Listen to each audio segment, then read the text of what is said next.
particular session we are going to start a new subject, that is applied thermodynamics. First of all, in this subject I will introduce about the syllabus of the subject, and then we will go for the basics of the IC engines. In this basics of the IC engines we will discuss 2 points. First one is the nomenclature of the IC engines and terminology of the IC engines. So these all the points will be discussed very effective manner. So let's start this lecture.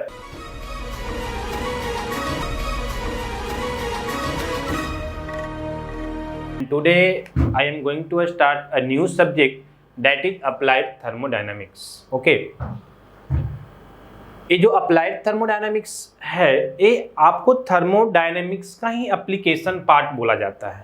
बात समझ में आ रही है? इसके पहले हम आपको third same में थर्मोडायनामिक्स के बारे में बताए थे, डिस्कस किए थे, और आप डिटेल्स में पढ़े भी हैं थर्मोडायनामिक्स के बारे में, ठीक है ना। तो जो थर्मोडायनामिक्स का कॉन्सेप्ट हम लोग डिस्कस किए थे थर्ड सेम में, उसी के कॉन्सेप्ट को यहाँ पे इम्प्लीमेंट करेंगे। कहाँ पे? अप्लाइड थर्मोडायनामिक्स में, ठीक है। तो जो सब्जेक्ट हम आपको स्टार्ट करने जा रहे हैं, this is applied thermodynamics, this is applied thermodynamics, ठीक है ना। तो इसके लिए आपको जो थर्ड सेम में आप पढ़े थे बेसिक थर्मोडायनामिक्स, ये बहुत इंपॉर्टेंट है। विदाउट बेसिक थर्मोडायनामिक्स आप अप्लाइड थर्मोडायनामिक्स को नहीं समझ सकते किसी भी हाल में। बात समझ में आ रही? क्योंकि जितना भी कॉन्सेप्ट, जितना भी फॉर्मूला, जितना भी रिलेशन यूज होगा वो सारे के सारे कहां से आएगा? तो बेसिक थर्मोडायनामिक्स से ही आपको आएगा, ठीक है। तो अभी से हम आपको रिकमेंड कर देते हैं कि आपके पास नोट्स होगा, है ना, बेसिक थर्मोडायनामिक्स का। बात समझ में आ रही है? तो आप सबसे पहले, ठीक है, बेसिक थर्मोडायनामिक्स का कॉन्सेप्ट पढ़ के आइएगा, ठीक है ना। बेसिक जो आपका थर्मोडायनामिक्स का कॉन्सेप्ट होता है उसको आप जरूर पढ़ के आइएगा, तभी आपको आगे का चीजें समझ में आएगा, ठीक है। इसमें आपको क्या क्या पढ़ना है, कौन कौन से पॉइंट्स है जिस पे आपको फोकस करना है ज्यादा, ठीक है। आपको पता होगा कि जो बेसिक थर्मोडायनामिक्स में है, यहाँ पे हम लोग डिफरेंट टाइप्स का प्रोसेस की बात करते थे, जैसे कांस्टेंट वॉल्यूम प्रोसेस जिसको आइसोकोरिक बोलते हैं, आइसोकोरिक प्रोसेस हो गया, है ना, आइसोबारिक प्रोसेस हो गया, आइसोथर्मल प्रोसेस हो गया, एडियाबेटिक हो गया, और आपका क्या हो गया? पॉलीट्रोपिक हो गया। तो ये जो 5 प्रोसेस होता है, सबसे पहले तो आप इसको एकदम आपको पता होना ही चाहिए, अदरवाइज आपको मुश्किल हो जाएगा। कौन कौन? सबसे पहले हम बात करते हैं आइसोकोरिक प्रोसेस का, ठीक है। फिर आपको क्या है? आइसोबारिक। फिर क्या है? Isothermal, T = constant. फिर क्या है? एडियाबेटिक, आपको याद भी होगा। और फिर आपका क्या है? पॉलीट्रोपिक, ठीक है। तो ये जो आपका 5 प्रोसेस है ये आपको पता होना चाहिए। और ये पांचों प्रोसेस का हम आपको बताए थे क्या क्या, कि इसमें इसका आइडियल गैस इक्वेशन क्या होता है। पांचों प्रोसेस में अलग अलग बताए थे क्या। सबसे पहले बताए थे इसके बारे में आइडियल गैस इक्वेशन के बारे में, कि क्या क्या इक्वेशन होगा किसके लिए। दूसरा हम बताए थे कि इसका हीट ट्रांसफर का इक्वेशन, है ना, हीट ट्रांसफर के बारे में हम आपको बताए थे। और हम आपको बताए थे वर्क ट्रांसफर के बारे में। क्या बताए थे? वर्क ट्रांसफर के बारे में। ये 3 पॉइंट हम आपको ये पांचों प्रोसेस में बताए थे अलग अलग, ठीक है। इतना तो आपको एटलीस्ट पता ही होना चाहिए। This is the heart of basic thermodynamics भी बोले या फिर थर्मल पार्ट बोले, पूरा थर्मल इंजीनियरिंग। अगर आप थर्मल इंजीनियरिंग में थर्मोडायनामिक्स पढ़ रहे हो, या फिर आप अप्लाइड थर्मोडायनामिक्स पढ़ रहे हैं जिसमें पावर प्लांट हो गया, आईसी इंजन का कुछ पार्ट्स हो गया, है ना, HMT पढ़ रहे हैं, हीट मास ट्रांसफर, या फिर कोई भी थर्मल पार्ट अगर आप पढ़ रहे हैं। एक्चुअली आपको पता है कि जो पूरे मैकेनिकल इंजीनियरिंग है वो मोस्टली मेन रूप से 3 पार्ट में ही डिवाइड कर दिया गया है, ठीक है ना। एक आपका थर्मल पार्ट हो गया, एक आपका डिजाइन का पार्ट हो गया, और एक आपका प्रोडक्शन का पार्ट हो गया। ये 3 पार्ट में ही मेनली डिवाइड है। बात समझ में आ रही है? तो थर्मल पार्ट अगर आप पढ़ना चाहते हैं, थर्मल पार्ट में क्या क्या हो गया, सबसे पहले थर्मोडायनामिक्स, फिर power plant, IC engine, RAC, HMT, ठीक है ना। ये जितने भी पेपर्स, जितने भी सब्जेक्ट है, वो सारे के सारे जो आपका फ्लूइड का भी पार्ट होता है वो किस में आता है, थर्मल में भी आता है। तो ये सारे जो है वो थर्मल इंजीनियरिंग के पेपर्स होते हैं। और थर्मल इंजीनियरिंग अगर आपको पढ़ना है तो ये जो बेसिक कॉन्सेप्ट है थर्मोडायनामिक्स का, that you have to know, वो आपको जानना ही होगा, अदरवाइज आप नहीं कर पाएंगे, समझने में मुश्किल हो जाएगा, ठीक है। कहने का मतलब हुआ कि आपको अप्लाइड थर्मोडायनामिक्स स्टार्ट करने के पहले ये बेसिक चीजें आपको करके आना है।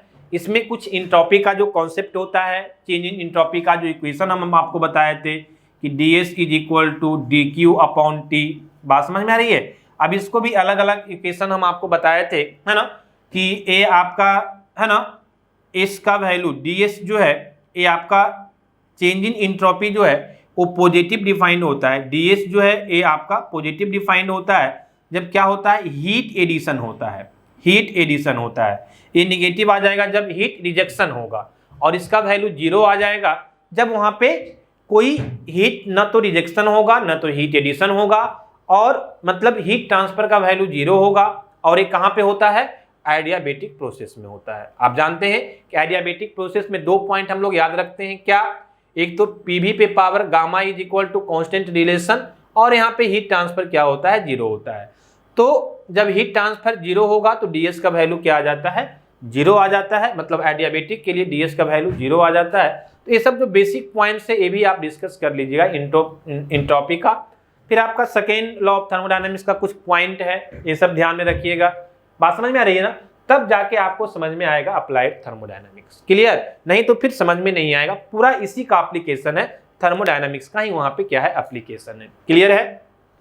चलिए, तो आज हम आपको अप्लाइड थर्मोडायनामिक्स स्टार्ट करते हैं, और इसमें हम सबसे पहले आपको, जैसा कि आप जानते हैं, है ना, हम इसी तरह से आपको स्टार्ट करते हैं।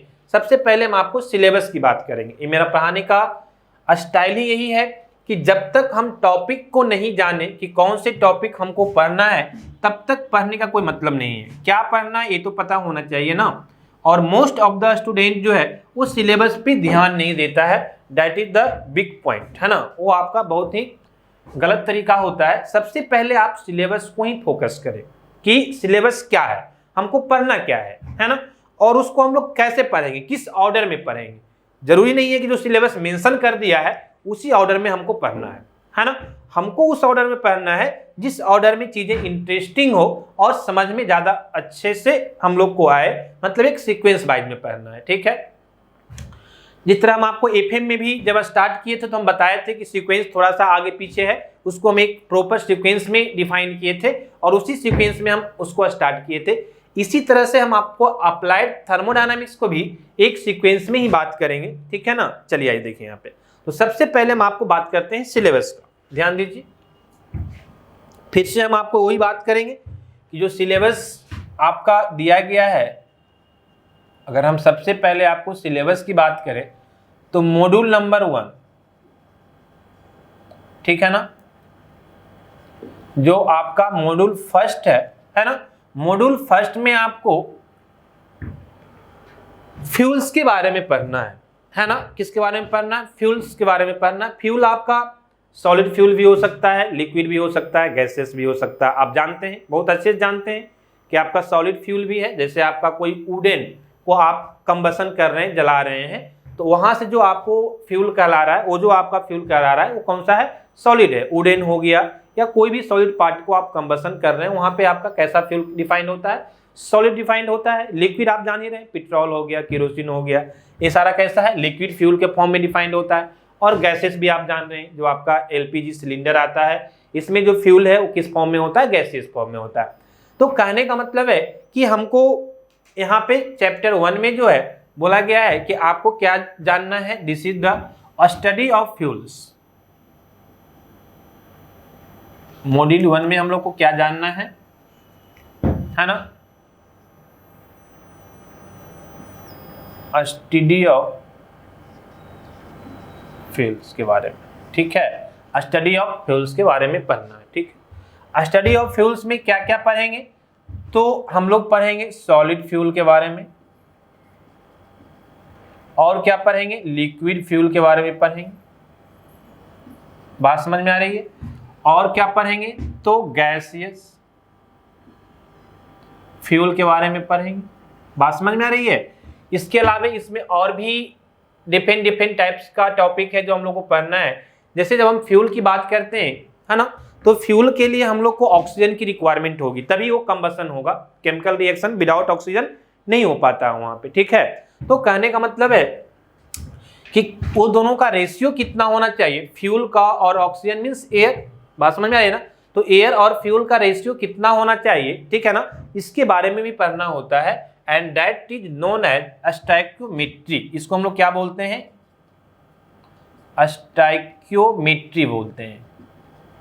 क्या बोलते हैं, स्टोइकियोमेट्री बोलते हैं, STOICHIOMETRY। स्टोइकियोमेट्री के बारे में पढ़ना है। ये क्या होता है, तो फ्यूल और एयर मीन्स ऑक्सीजन का कितना प्रॉपर रेशियो डिफाइंड होता है, कितना रेशियो होना चाहिए पूरा कंप्लीट कंबसन, है ना, उसको हम लोग क्या बोलते हैं, स्टोइकियोमेट्री बोलते हैं। क्लियर है।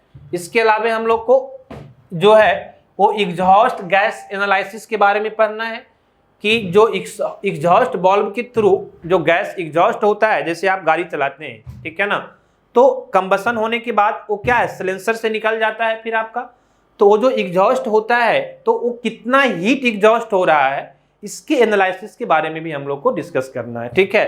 तो नेक्स्ट आपका जो टॉपिक है that is the exhaust gas analysis.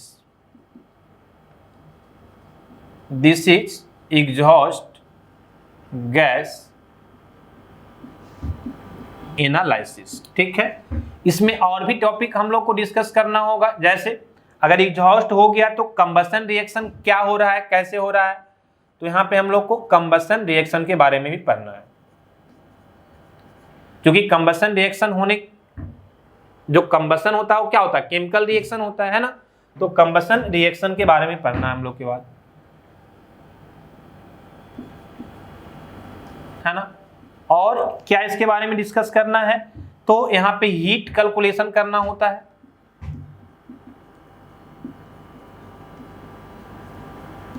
ठीक है ना। हीट कैलकुलेशन का मतलब क्या हुआ कि देखते हैं आपका सिलेंसर क्या हो जाता है, हीट हो जाता है, मतलब क्या, जो वहां से धुआं निकलता है उसमें हीट होता है, ठीक है। तो उस हीट को कैसे कैलकुलेट करेंगे, कितना हीट किस कंडीशन में निकल रहा है, ये सारी चीजों की बात हम लोग करेंगे हीट कैलकुलेशन में, ठीक है। और एक छोटा सा टॉपिक है एडियाबेटिक फ्लेम के बारे में यहाँ पे, ठीक है ना। आ जाइए नीचे, एक छोटा सा टॉपिक आपको दिया गया है एडियाबेटिक फ्लेम, बताएंगे क्या होता है, ठीक है ना।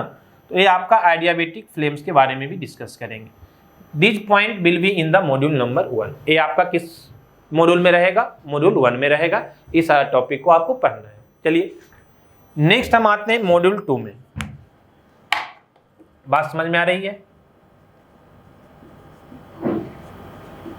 अगर मॉड्यूल 2 की बात हम लोग करें, ठीक है, तो मॉड्यूल 2 में जो पढ़ना है वो बहुत ही इंपॉर्टेंट है। वो आपका पूरे पावर प्लांट का, power plant in the sense आप ये बोलें, ठीक है, कि पावर प्लांट और आपका जो गैस टरबाइन होता है, इस सारे टॉपिक को मॉड्यूल नंबर 2 में दे दिया गया है, ठीक है। और इसको थर्मोडायनामिक साइकिल के नाम से बोला जाता है, ठीक है। थर्मोडायनामिक साइकिल में बहुत तरह का साइकिल होता है, बट यहाँ पे मेनली जो आपको पढ़ना है मॉड्यूल नंबर 1 में, जो आपको थर्मोडायनामिक साइकिल के नाम से दिया है, उसमें 3 साइकिल के बारे में पढ़ना है। कौन कौन, air standard cycle, gas cycle के बारे में आपको पढ़ना है, गैस पावर साइकिल, और वेपर पावर साइकिल। ये 3 साइकिल के बारे में आपको स्टडी करना है मॉड्यूल नंबर 2 में, है ना। और ये बहुत ज़्यादा आपको इंपॉर्टेंट भी है। तो इसका जो हेडिंग आपको दिया गया है थर्मोडायनामिक साइकिल के नाम से, क्या दिया गया है, थर्मोडायनामिक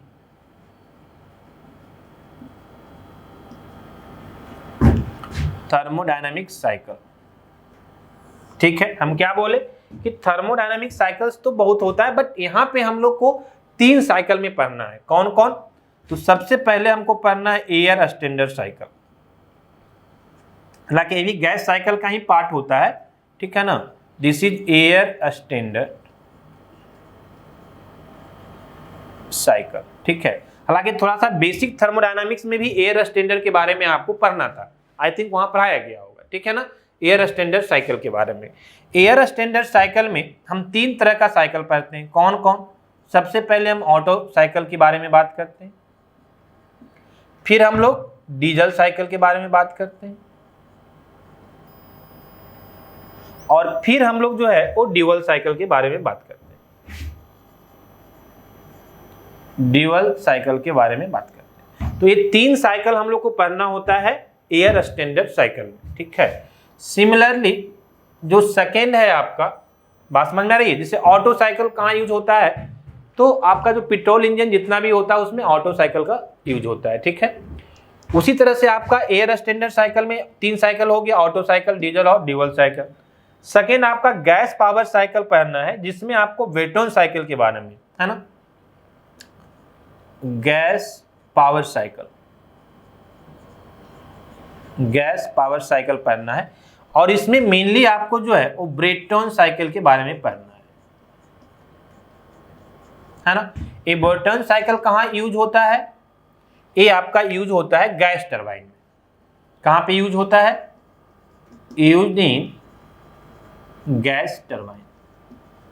ये आपका गैस टरबाइन में यूज होता है। इसको डिटेल्स में हम बात करेंगे जब हम आएंगे आपको ब्रेटन साइकिल पे, मतलब जब गैस पावर साइकिल हम आपको डिस्कस करने जाएंगे, सबसे पहले हम किसकी बात करेंगे? ब्रेटन साइकिल की बात करेंगे। और ब्रेटन साइकिल में हम लोग बहुत डिटेल से बात करेंगे। अब इसके साइकिल पे आएंगे तो बहुत लेंदी हो जाएगा अभी कि कौन कौन सी साइकिल्स होता है, कैसे परफॉर्म करता है, वो हम आएंगे जब इस टॉपिक पे आएंगे, ठीक है। अभी हम आपको सिलेबस का इंट्रोडक्शन की बात कर रहे हैं, तो बस जो मेन मेन पॉइंट पढ़ना है हम उसको इंट्रोड्यूस कर रहे हैं, फिर हमको 1 बाय 1 इसको डिस्कस करेंगे, ठीक है।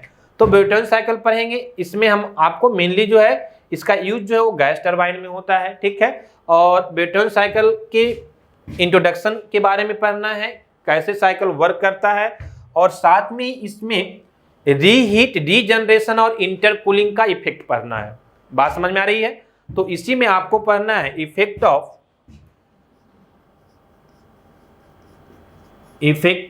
रीहीट,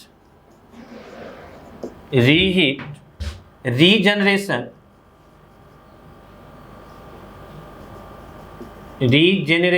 एंड इंटरकूलिंग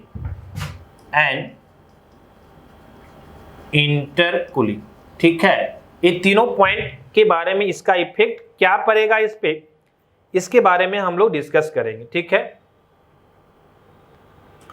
इसी में एक पॉइंट और पढ़ना है, vapour compression refrigeration cycle.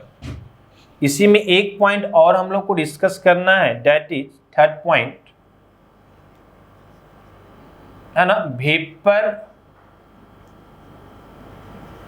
Compression refrigeration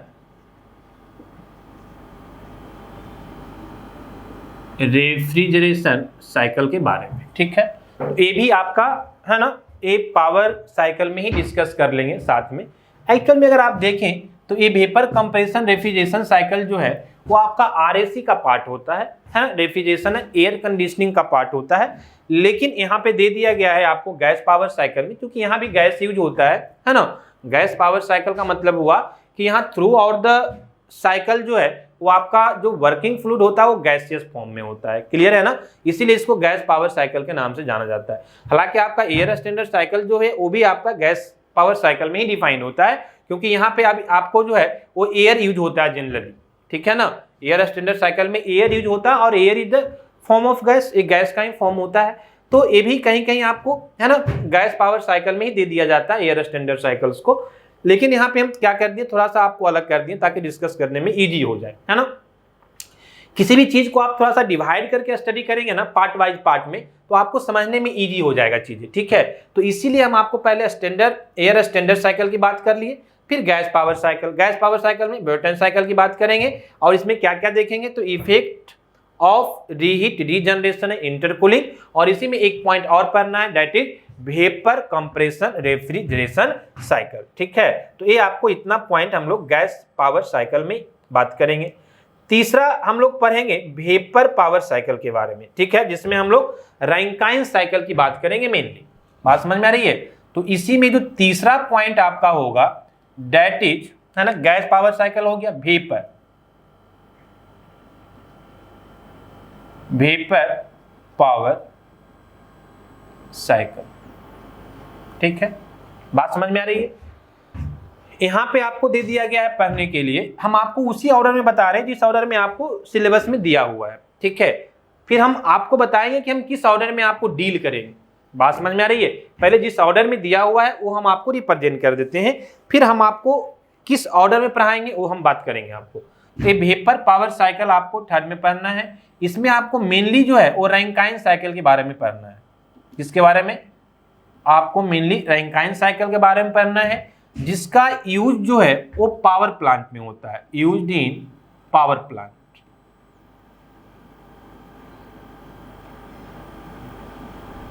है ना, मेनली कहां यूज होता है इसका? पावर प्लांट में यूज होता है।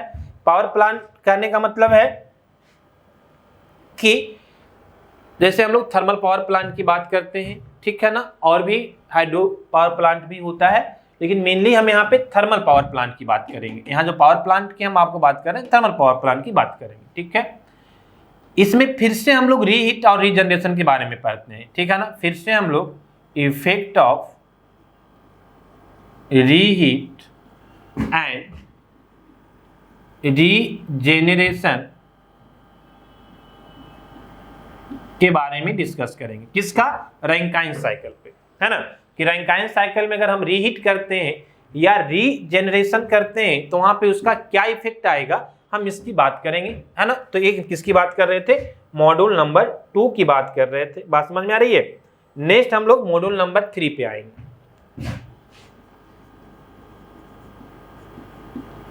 मॉड्यूल 3 पे, मॉड्यूल 3 में हम लोग को जो डिस्कस करना है वो आपको डिस्कस करना है किसके बारे में? मॉड्यूल 3 में आपको डिस्कस करना है स्टीम टरबाइन के बारे में। बात समझ में आ रही? This is the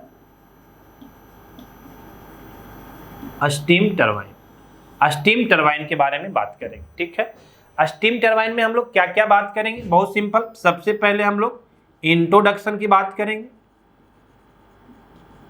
introduction and types की बात करेंगे, टाइप्स ऑफ स्टीम टरबाइन। हालांकि आपको वो डायरेक्ट लिखा है क्या कि आप वेलोसिटी डायग्राम और इसका कंपाउंडिंग के बारे में आप डिस्कस कीजिए, लेकिन जब तक किसी चीज का आप बेसिक नहीं जानेंगे, वो तो सिलेबस है, हम तो हमेशा बोलेंगे सिलेबस उठपुटांग लिखता है आपको, है ना, वो सिस्टमैटिक लिखता नहीं है चीजों को। लेकिन आप ही समझिए कि अगर आप स्टीम टरबाइन के बारे में नहीं जानते हैं कि क्या होता है, कितने टाइप का होता है, कैसे वर्क करता है, तो आप उसका फिर आगे का टॉपिक डायरेक्ट कैसे पढ़ लेंगे कि उसका वेलोसिटी डायग्राम क्या होता है और कंपाउंडिंग सिस्टम क्या होता है। वो आप जब तक बेसिक नहीं पढ़ेंगे तब तक आपको पढ़ना मुश्किल है। तो इसलिए पहले हम इंट्रोडक्शन पार्ट की बात करेंगे, ठीक है ना, और टाइप्स ऑफ स्टीम टरबाइन की बात करेंगे, तब हम लोग बात करेंगे वेलोसिटी डायग्राम, वेलोसिटी डायग्राम का एंड कंपाउंडिंग का, एंड कंपाउंडिंग, ये 2 पॉइंट मेनली आपको पढ़ना है। तो इंट्रोडक्शन के बाद हम लोग ये 2 पॉइंट को डील करेंगे। क्लियर है? तीसरा आपका module number 4, module number 4, module 4 में आपको क्या दिया गया है? रेसिप्रोकेटिंग कंप्रेसर के बारे में पढ़ना है। ऐसे कंप्रेसर आपका रेसिप्रोकेटिंग भी होता है, रोटरी भी होता है, लेकिन मेनली आपको किसके बारे में यहाँ मेंशन कर दिया गया है कि सिर्फ और सिर्फ आपको रेसिप्रोकेटिंग के बारे में पढ़ना है। ठीक है ना, तो मॉड्यूल नंबर 4 में आपका है रेसिप्रोकेटिंग कंप्रेसर। क्या पढ़ना है? रेसिप्रोकेटिंग कंप्रेसर के बारे में आपको पढ़ना है। बात समझ में आ रही है?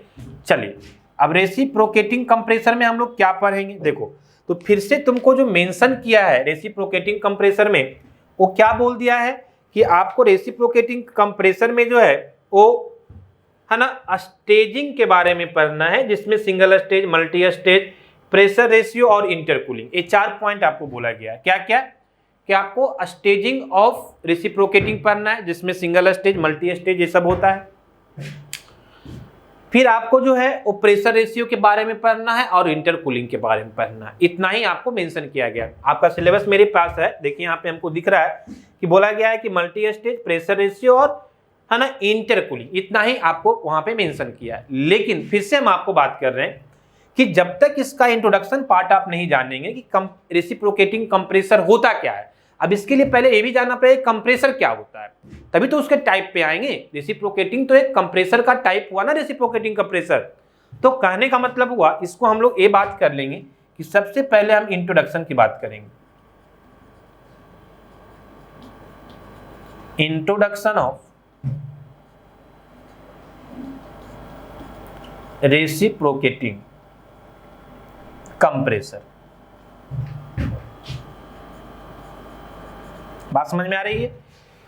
फिर हम बात करेंगे इसका, किसका, स्टेजिंग का मतलब multi stage, multi staging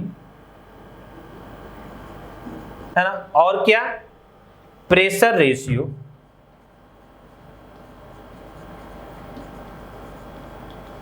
and intercooling.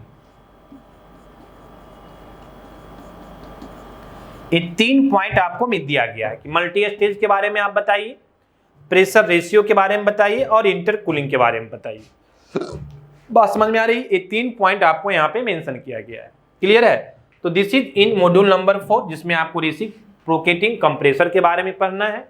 तो यहाँ पे ये 3-4 पॉइंट है। पहले इंट्रोडक्शन बहुत जरूरी है, अदरवाइज आपको समझ में ही नहीं आएगा ना। जब तक कंप्रेसर को इंट्रोड्यूस आप नहीं किया जाएगा आपको कि होता क्या है कंप्रेसर, तब तक तो थोड़ा सा मुश्किल है ना कि उसके आगे का पॉइंट समझ में आए। नेक्स्ट जो आपका मॉड्यूल नंबर 5 है, मॉड्यूल नंबर 5 जो आपको हम डिस्कस करेंगे, ठीक है, इसमें आपको कंप्रेसिबल फ्लो के बारे में बात किया जाएगा, है ना, कि कंप्रेसिबल फ्लो क्या होता है।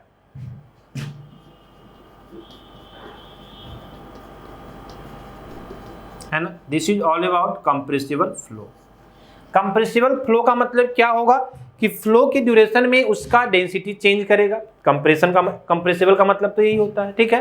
तो ये बहुत ही इंपॉर्टेंट पॉइंट है और ये पहले गेट के सिलेबस में नहीं हुआ करता था, लेकिन इस बार जो आपका आईआईटी मुंबई जो गेट कंडक्ट किया है, तो इस बार उसको सिलेबस में डाला गया है कंप्रेसिबल फ्लो का, ठीक है। तो इसकी पॉइंट ऑफ व्यू से भी ये आपका इंपॉर्टेंट हो जाता है कि गेट के सिलेबस में पहले नहीं था, बट अब इसमें दिया गया है, अब इस सिलेबस में डाला गया है। तो इसकी पॉइंट ऑफ व्यू से इंपॉर्टेंट हो जाता है कि कंप्रेसिबल फ्लो के बारे में जानना। क्लियर है?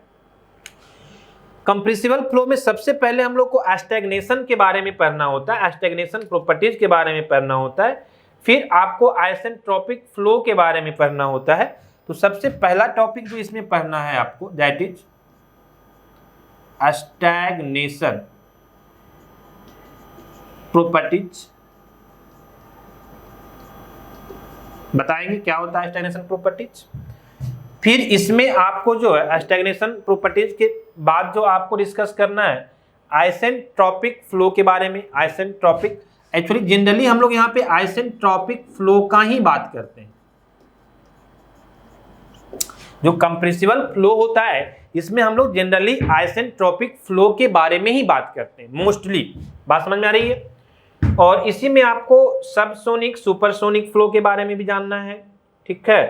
तो नेक्स्ट पॉइंट आपको इसमें जानना है, that is subsonic and supersonic flow, ठीक है, सुपरसोनिक फ्लो। और तीसरा पॉइंट आपको जानना है कि compressible flow through the nozzle and diffuser, ठीक है ना। Compressible flow, compressible flow, compressible flow through nozzle and diffuser, ठीक है ना। एंड इट्स इफिशियंसी, इसी में आप ऐड करना लेना आगे, ठीक है। यहां पे अगर जगह आपको दिख रहा है तो एंड इट्स इफिशियंसी। इफिशियंसी का मतलब कि नोजल और डिफ्यूजर का एफिशिएंसी के बारे में भी आपको पढ़ना है थोड़ा सा। बात समझ में आ रही है?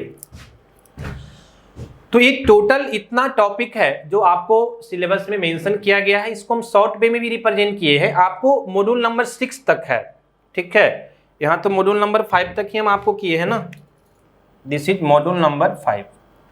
एक्चुअली वो क्या किया गया है, जो मॉड्यूल नंबर 2 हम दिए हैं तो इसमें वो अलग अलग कर दिया है। एयर स्टैंडर्ड साइकिल और गैस पावर साइकिल को एक मॉड्यूल में रखा है और वेपर पावर साइकिल को मॉड्यूल नंबर अलग कर दिया है, जबकि कोई मतलब नहीं बनता है।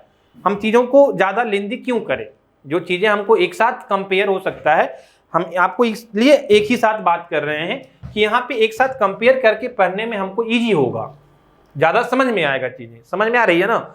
इसीलिए मॉड्यूल नंबर 1 में ही हम सारा चीज़ को ले लिए, अदर वो एयर स्टैंडर्ड साइकिल हो, गैस पावर साइकिल हो या फिर वेपर पावर साइकिल हो, ठीक है। ये तीनों साइकिल को हम लोग थर्मोडायनामिक साइकिल में ही डिस्कस कर लिए मॉड्यूल नंबर 2 में ही।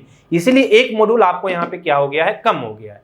आप सिलेबस में देखेंगे तो 6 मॉड्यूल दिखेगा, लेकिन वो क्या क्या है कि मॉड्यूल नंबर 2 को जो है वो एयर स्टैंडर्ड साइकिल और गैस पावर साइकिल को ही लिया है, फिर जो वेपर पावर साइकिल है इसको मॉड्यूल 3 कर दिया है, उससे कोई फर्क नहीं पड़ेगा। बात समझ में आ रही है?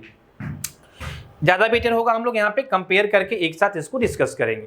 फिर आपका नेक्स्ट जो है वो स्टीम टरबाइन्स है, और फिर आपका रेसिप्रोकेटिंग कंप्रेसर है, फिर आपका कंप्रेसिबल फ्लो है। This is the important topics, क्योंकि अब गेट में इसको ऐड कर दिया गया है, यहाँ से भी क्वेश्चन सब गेट में पूछा जाएगा। बात समझ में आ रही है? तो अब हम जो आपको स्टार्ट करेंगे वो कुछ ऐसे होगा कि सिलेबस का जो पहला यूनिट होगा उसको हम बाद में डील करेंगे। बोलेंगे क्यों? क्योंकि आप देख रहे हैं ना, स्टडी ऑफ फ्यूल्स के बारे में पढ़ना, थ्योरेटिकली पार्ट है ये, है ना, एक कंप्लीटली थ्योरेटिकल पार्ट है। थोड़ा सा जब यहाँ पे आएंगे हीट कैलकुलेशन वगैरह में तो थोड़ा सा न्यूमेरिकल्स पार्ट है, बाकी आपका क्या है, थ्योरी पार्ट है, ठीक है। सॉलिड फ्यूल क्या होता है, कितने टाइप का होता है, कौन कौन से होता है, फिर लिक्विड फ्यूल्स क्या है, कितने टाइप का है, गैसियस फ्यूल्स कितने टाइप का है, ये सारा थ्योरेटिकल पार्ट है। तो स्टार्टिंग में थोड़ा सा बोरिंग हो जाएगा अगर हम आपको थ्योरी से स्टार्ट करेंगे, ठीक है ना। इसीलिए हम आपको स्टार्ट कहाँ से करेंगे, मॉड्यूल नंबर 2 से। बात समझ में आ रही है? मॉड्यूल नंबर 2 से स्टार्ट करेंगे, और ये आपको इंटरेस्ट इसलिए भी आएगा कि ये ऑलमोस्ट आपका बेसिक जो थर्मोडायनामिक्स पढ़े हैं उसी का कॉन्सेप्ट यहाँ पे इंप्लीमेंट होगा। मतलब वहाँ जो फॉर्मूला पढ़े हैं, जो कॉन्सेप्ट पढ़े हैं, वो सारा यहाँ पे इंप्लीमेंट होगा। जो कि आप थर्मोडायनामिक्स पढ़ भी चुके हैं 3rd सेम में, बेसिक थर्मोडायनामिक्स, तो आपको बेसिक कॉन्सेप्ट उसका पता भी होगा। इसलिए मॉड्यूल नंबर 2 से स्टार्ट करना ज़्यादा कंफर्टेबल होगा और ज़्यादा समझ में आएगा, ज़्यादा इंटरेस्ट आएगा आपको पढ़ने में। फिर हम लोग आएंगे, है ना, मॉड्यूल नंबर 2 पे, और फिर मॉड्यूल नंबर 3 हम लास्ट में देखेंगे मॉड्यूल नंबर 1। क्यों? क्योंकि ये थ्योरेटिकल पार्ट है ना, इसको लास्ट में हम लोग डिस्कस करेंगे। और सारे जितने भी टॉपिक्स है ये सारा का सारा आपको लगभग न्यूमेरिकल्स पार्ट ही डिफाइंड होगा, हर एक में आपको न्यूमेरिकल्स आएगा, ठीक है। तो आई थिंक आपका एक अच्छा सब्जेक्ट है applied thermodynamics, application of thermodynamics को हम लोग बोलते हैं। जो भी हम लोग थर्मोडायनेमिक्स में पढ़े थे उसी को अब यहाँ पे क्या करेंगे, हम लोग एप्लीकेशन करेंगे। एप्लीकेशन का मतलब जैसे यहाँ पे देखिए गैस टरबाइन्स की बात करेंगे, है ना। जो ब्रेटन साइकिल होगा, गैस पावर साइकिल में जो ब्रेटन साइकिल के बारे में पढ़ेंगे, उसका यूज कहाँ करेंगे। यूज का मतलब ही तो एप्लीकेशन होता है ना। यूज कहाँ करेंगे, गैस पावर साइकिल में, ठीक है।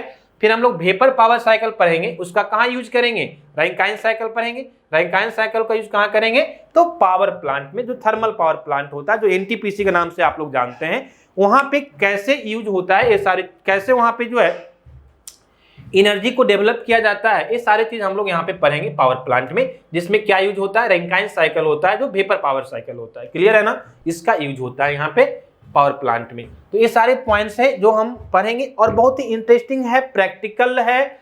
प्रैक्टिकल इन द सेंस की अप्लाइड, आपको लिखा हुआ है अप्लाइड थर्मोडायनामिक्स, सबको एप्लीकेशन हम लोग देखेंगे यहाँ पे 1 by 1। तो ये हम आपको स्टार्ट करेंगे मॉड्यूल नंबर 2 से, ठीक है। तो ये आपका सिलेबस का इंट्रोडक्शन था, और नेक्स्ट आइए हम लोग, ठीक है, मॉड्यूल नंबर 2 में थर्मोडायनामिक साइकिल है, जिसमें हम लोग एयर स्टैंडर्ड साइकिल से स्टार्ट करेंगे। एयर स्टैंडर्ड साइकिल में हम लोग 3 तरह का साइकिल पढ़ेंगे, ऑटो साइकिल, डीजल साइकिल और ड्यूअल साइकिल। ओके, तो मॉड्यूल नंबर 2 से हम लोग स्टार्ट करते हैं, जिसमें एयर स्टैंडर्ड साइकिल से हम लोग बात करेंगे। चलिए हम लोग कंटिन्यू करते हैं थर्मोडायनामिक्स के सब्जेक्ट को, और इसमें हम आपको बात किए थे सिलेबस का, ठीक है ना। हम आपको स्टार्ट किए थे लास्ट लेक्चर में, और हम आपको इंट्रोडक्शन ऑफ सिलेबस के बारे में बात की थी कि इसका सिलेबस क्या क्या है, कौन कौन से टॉपिक्स पढ़ना है और कैसे इसको हम लोग डील करेंगे, किस सीक्वेंस में हम लोग बात करेंगे, हम इसकी भी बात आपको किए थे, ठीक है ना। टोटल 5 मॉड्यूल में हम इसको डिवाइड किए थे, हालांकि आपके सिलेबस में 6 मॉड्यूल में इसको डिफाइन किया गया है, बट हम आपको 5 मॉड्यूल्स में इसको किए थे, ठीक है ना। टोटल जो नंबर ऑफ मॉड्यूल्स है वो आपके 6 है सिलेबस में, हम इसको 5 मॉड्यूल्स में आपको डिफाइन किए थे, है ना।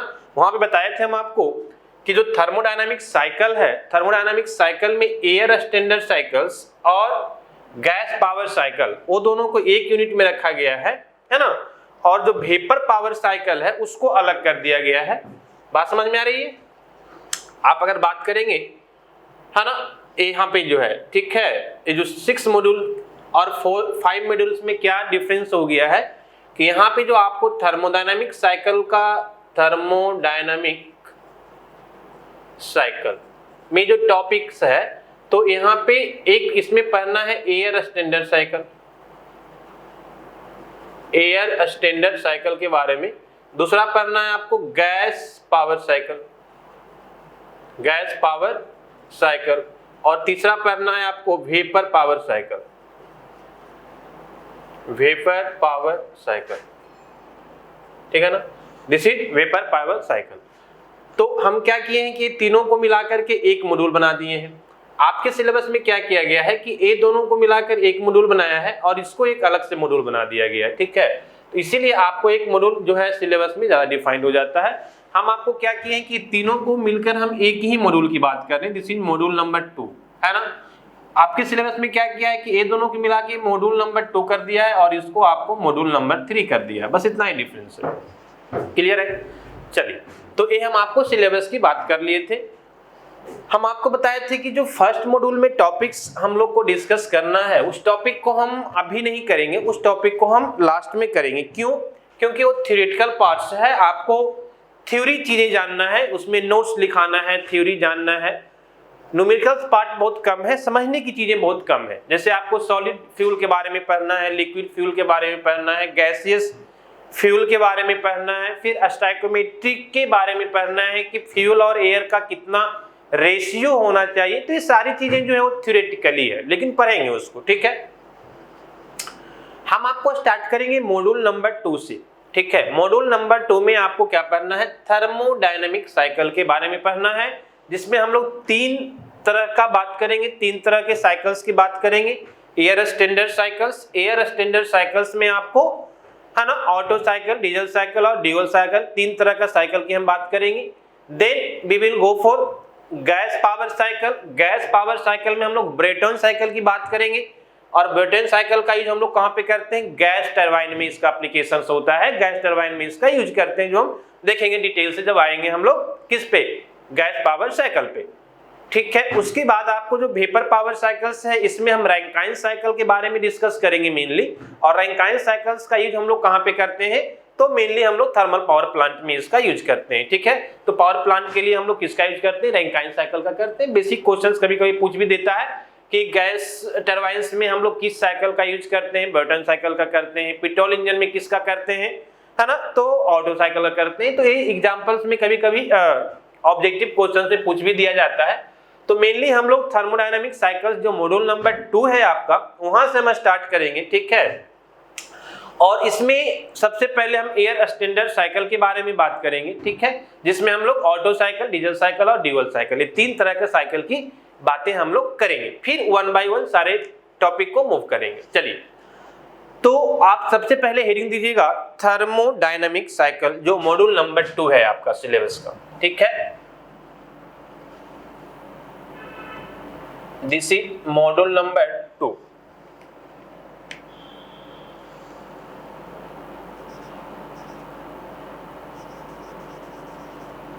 दिस इज मॉड्यूल नंबर 2, ठीक है ना।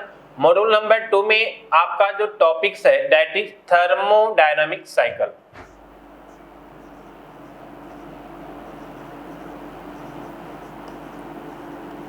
थर्मोडायनामिक साइकिल,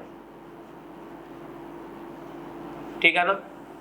चलिए, अब थर्मोडायनामिक साइकिल में जो हम लोग स्टार्ट करेंगे, सबसे पहले यहाँ पे हम लोग किसकी बात करेंगे, ठीक है, तो सबसे पहले हम लोग बात करेंगे यहाँ पे एयर स्टैंडर्ड साइकिल का। This is air standard cycle. किसकी बात करेंगे हम? एयर स्टैंडर्ड साइकिल की बात करेंगे। चलिए, ठीक है ना। तो सबसे पहले हम आपको बात करेंगे एयर स्टैंडर्ड साइकिल की। एयर स्टैंडर्ड साइकिल में हम लोग 3 तरह से बात करेंगे। एयर स्टैंडर्ड जो साइकिल होता है, ठीक है, उसमें हम लोग 3 तरह की बात करेंगे, एक ऑटो साइकिल, डीजल साइकिल और ड्यूल साइकिल। अब देखिए, एक चीज मेरी बात को पहले समझिए, अब हम क्या बोलना चाह रहे हैं। नो डाउट कि हमारे सिलेबस में कहां से स्टार्ट करना है? एयर स्टैंडर्ड साइकिल से स्टार्ट करना है। लेकिन एयर स्टैंडर्ड साइकिल को पढ़ने के पहले, जिसमें ऑटो साइकिल हो गया, ठीक है ना, आपको डीजल साइकिल हो गया, आपको ड्यूल साइकिल हो गया, ठीक है, इसको पढ़ने के पहले आपको कुछ बेसिक चीजें को जानना जरूरी होगा, जो कि आईसी इंजन का एक पार्ट होता है। आईसी इंजन आप आगे जाके एक सब्जेक्ट पढ़ेंगे, ठीक है ना, और वहां भी आप एयर स्टैंडर्ड साइकिल के बारे में पढ़ेंगे, क्योंकि बिना एयर स्टैंडर्ड साइकिल का आईसी इंजन हो ही नहीं सकता, ठीक है ना। तो वहां भी आप एयर स्टैंडर्ड साइकिल के बारे में पढ़ेंगे, लेकिन वो कंप्लीटली एक आईसी इंजन का ही सब्जेक्ट होता है। यहाँ पे आपको इसका एक पार्ट दे दिया है जो एयर स्टैंडर्ड साइकिल का पार्ट है। बात समझ में आ रही है? तो एयर स्टैंडर्ड साइकिल को पढ़ने के पहले आपको एक बेसिक आइडिया होना चाहिए आईसी इंजन का। क्यों? क्योंकि यहाँ पे जो एयर स्टैंडर्ड साइकिल में टॉपिक पढ़ना है, ऑटो साइकिल, डीजल साइकिल और ड्यूल साइकिल, इसका यूज कहाँ होता है, इसका इंप्लीमेंट कहाँ होता है? वो होता है आईसी इंजन में होता है। आईसी इंजन का मतलब होता है इंटरनल कंबशन इंजन। बात समझ में आ रही है? तो इंटरनल कंबशन इंजन में ही इस साइकिल का यूज करते हैं। इसलिए इंटरनल कंबशन इंजन का एक बेसिक आइडिया, एक नोमेनक्लेचर कि कौन सा पार्ट को क्या बोलते हैं, आपको जानना होगा। क्योंकि जब हम लोग क्वेश्चंस पे जाएंगे, क्वेश्चंस बनाने के लिए जाएंगे, तो इसका क्वेश्चंस क्या होता है? इम्प्लीमेंटेशन होता है थ्योरी का। जो भी थ्योरी और फॉर्मूला हम लोग पढ़ते हैं, उसको इम्प्लीमेंट किया जाता है कहाँ पे? न्यूमेरिकल्स में। तो जैसे ही हम लोग न्यूमेरिकल्स में जाएंगे, तो वहां पे कुछ पार्ट्स, कुछ टर्म्स की बात कर देगा कि पिस्टन जो है, पहले तो पिस्टन बोल देगा, तो पिस्टन क्या होता है समझना होगा। बोलेगा पिस्टन बॉटम सेंटर से टॉप सेंटर तक जा, है ना, बॉटम डेड सेंटर से टॉप डेड सेंटर तक जा रहा है। तो आपको ये पता होना चाहिए कि पिस्टन क्या है। फिर पिस्टन बॉटम डेड सेंटर से टॉप डेड सेंटर तक जा रहा है, ये क्या है? बॉटम डेड सेंटर क्या है? टॉप डेड सेंटर क्या है? बात समझ में आ रही है ना। तो ये जो कुछ कंपोनेंट्स होते हैं आईसी इंजन के, कुछ टर्मिनोलॉजीज होते हैं, जिसको आपको जानना होगा, तभी हम लोग एयर स्टैंडर्ड साइकिल्स को अच्छे से समझ पाएंगे। अदरवाइज ऑटो साइकिल पढ़ना है, ऑटो साइकिल डिफिनीशन लिखा दे, ऑटो साइकिल्स का रिलेशन जो होता है एफिशिएंसी का फॉर्मूला डिफाइन कर दें, और न्यूमेरिकल्स पे चले जाएं। फिर न्यूमेरिकल जब बनाएं, तो वहां पे उसका टर्मिनोलॉजी यूज हो रहा है, उसके कंपोनेंट को यूज हो रहा है, आपको सिलेंडर वर्ड यूज कर रहा है, आपको क्रैंक का यूज कर रहा है, आपको पिस्टन का यूज कर रहा है, और भी बहुत सारे कंपोनेंट्स होते हैं। तो वो चीजें वहां पे आपको समझ में ही नहीं आएगा कि ये क्या होता है, क्रैंक क्या होता है, पिस्टन क्या है ना। तो आपको उसके कंपोनेंट्स के बारे में पहले थोड़ा सा आइडिया होना चाहिए। फिर वहां पे कुछ टर्मिनोलॉजी को यूज करेगा, बोलेगा स्ट्रोक लेंथ इज इतना। अब आपको ये नहीं पता होगा कि स्ट्रोक लेंथ क्या होता है, भाई किसको बोलते हैं स्ट्रोक लेंथ, ठीक है ना। तो ये सारी चीजें जो है आपको पहले जानना होगा, तब हम लोग क्या कर पाएंगे, है ना। जो ऑटो साइकिल और डीजल साइकिल और ड्यूल साइकिल है, उसका स्टडी हम लोग कर पाएंगे, ठीक है। हम आपको पढ़ाने का तरीका पहले भी बता चुके हैं कि हम किसी एक टॉपिक को उठाएंगे तो पहले उसको कंप्लीट करेंगे, फिनिश करेंगे। बात समझ में आ रही है ना। थ्योरी उसके बारे में पढ़ेंगे, रिलेशंस डिराइव करेंगे, उस पर न्यूमेरिकल्स करेंगे, तब हम लोग फिर नेक्स्ट टॉपिक की ओर मूव करेंगे। क्लियर है? चलिए, इसके साथ साथ हम लोग अप्रोच करेंगे यूनिवर्सिटी एग्जाम्स के लिए, है ना। लेकिन हम आपको बार बार इस चीज को बोल रहे हैं कि यूनिवर्सिटी एग्जाम्स तो ठीक है, हमको देना है, पास करना है, इसके अलावा और भी कुछ चीजें हैं जिस पे ध्यान रखना होता है कि आफ्टर यूनिवर्सिटी एग्जाम्स जो है हम लोग कहाँ पे जाएंगे, कॉम्पिटिशन्स पे जाएंगे। तो थोड़ा सा कॉम्पिटिशन्स का भी अप्रोच पता होना चाहिए कि कॉम्पिटिटिव एग्जाम्स में कैसे क्वेश्चन पूछे जाते हैं, किस टाइप का क्वेश्चन पूछे जाते हैं, तो उसका भी हम आपको आइडिया यहाँ पे देंगे, कंप्लीट आइडिया देंगे। आपको बिल्कुल चीजें समझ में आ जाएगा कि यूनिवर्सिटी एग्जाम्स और जो कॉम्पिटिटिव एग्जाम्स होता है उसमें क्या डिफरेंस होता है, पैटर्न का, क्वेश्चंस कैसे डिफरेंट वे में पूछे जाते हैं, इसकी आइडिया हो जाएगी। कौन सा टॉपिक ज्यादा इंपॉर्टेंट है कॉम्पिटिटिव एग्जाम्स के लिए, इसकी आइडिया हो जाएगी आपको, ठीक है ना। कुछ हम आपको गेट ईएस जो भी आपका कॉम्पिटिटिव एग्जाम्स होता है, जेई और आपका बीपीएससी, ये सारे का कुछ क्वेश्चंस भी हम आपको डील करवा देंगे क्लास में, ताकि आपके अंदर एक कॉन्फिडेंस आ जाए कि नहीं आई कैन डू, है ना, आप कर सकते हैं कॉम्पिटिटिव एग्जाम्स की तैयारी। चलिए आइए अब हम लोग बात करते हैं एयर स्टैंडर्ड साइकिल में, है ना। एयर स्टैंडर्ड साइकिल को स्टार्ट करने के पहले हम क्या बोले कि हम आपको कुछ बेसिक पॉइंट्स की बात करेंगे। वो किसका बेसिक पॉइंट्स होगा, आईसी इंजन का बेसिक पॉइंट्स होगा, ठीक है ना। तो कहने का मतलब है कि आप इसको हेडिंग दे सकते हैं, है ना, बेसिक्स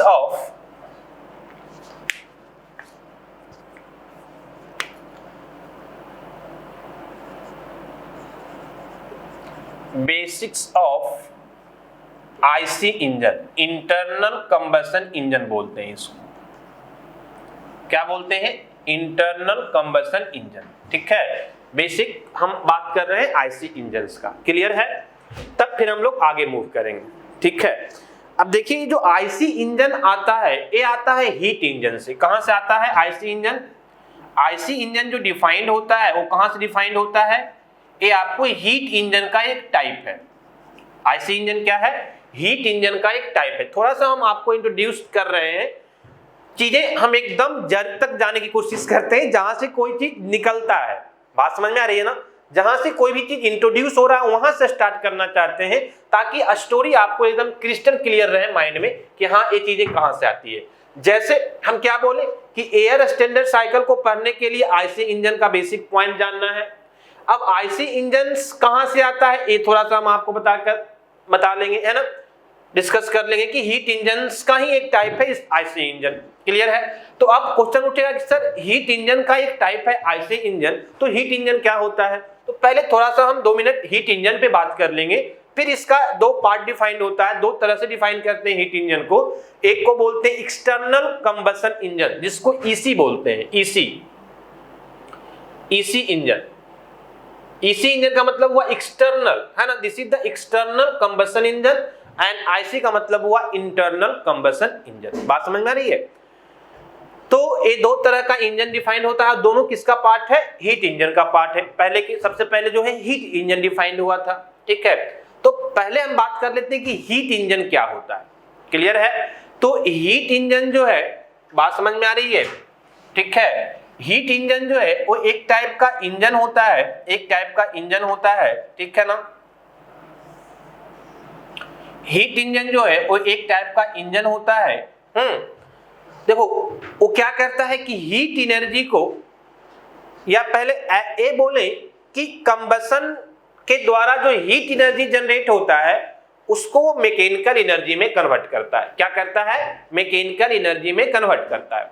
बात समझ में आ रही है। देखो इंजन बोले, ठीक है ना, इंजन का मतलब क्या समझते हो, सिंपली कि इंजन एक डिवाइस होता है जो किसी वन फॉर्म ऑफ एनर्जी को अनदर फॉर्म ऑफ एनर्जी में कन्वर्ट करता है, ट्रांसफर करता है। बात समझ में आ रही है। सिंपली अगर इंजन की बात करें तो हम लोग इस तरह से डिफाइन करते हैं कि engine is a device which converts one form of energy into another form of energy, clear है। अब यहीं पे लग गया हीट इंजन। बात समझ में आ रही है। तो हीट इंजन का मतलब क्या हुआ, हीट को कन्वर्ट करेगा। तो किस में कन्वर्ट करेगा, तो मैकेनिकल एनर्जी में कन्वर्ट करेगा। बात समझ में आ रही है। तो कहने का मतलब हुआ कि हीट इंजन का मतलब हम सिंपली समझते हैं कि हीट एनर्जी,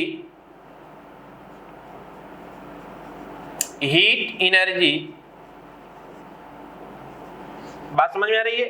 हम लोग सिंपल बात करते हैं कि heat energy bye combustion of fuel, है ना, by heat energy bye combustion of fuel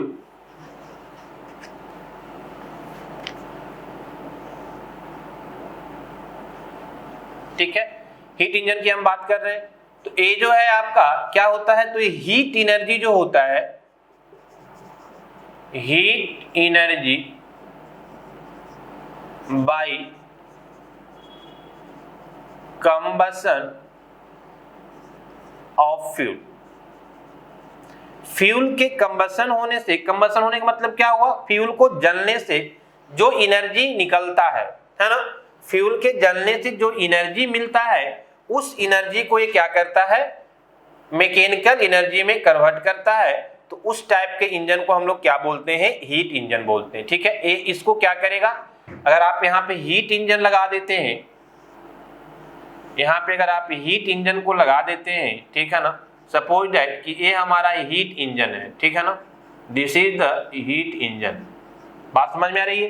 तो ये क्या करेगा कि हीट इंजन जो आप यहाँ पे लगाए हैं, है ना, ये क्या करेगा कि जो heat energy by combustion of fuel आ रहा है इसको ये कन्वर्ट कर देगा, किसमें कन्वर्ट कर देगा, इसको ये कन्वर्ट कर देगा मैकेनिकल एनर्जी में। किसमें कन्वर्ट कर देगा, this is converted into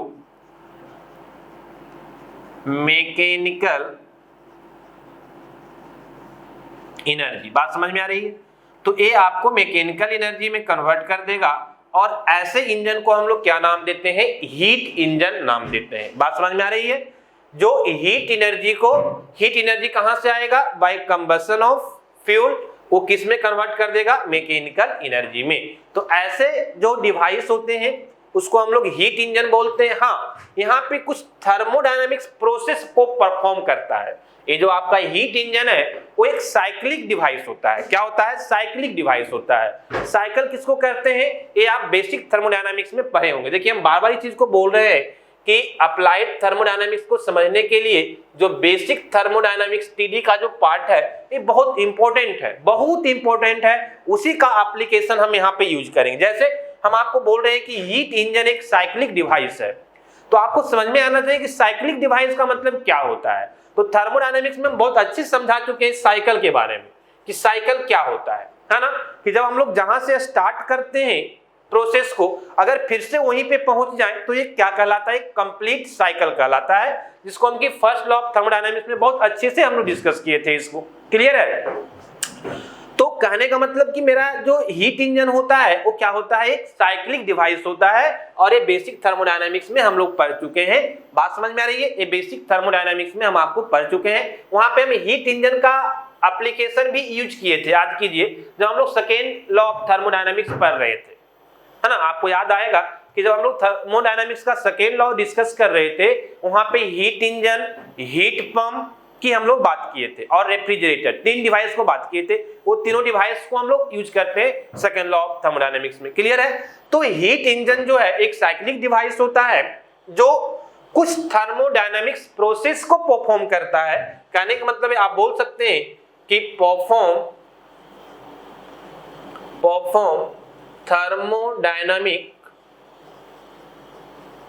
thermodynamic cycle.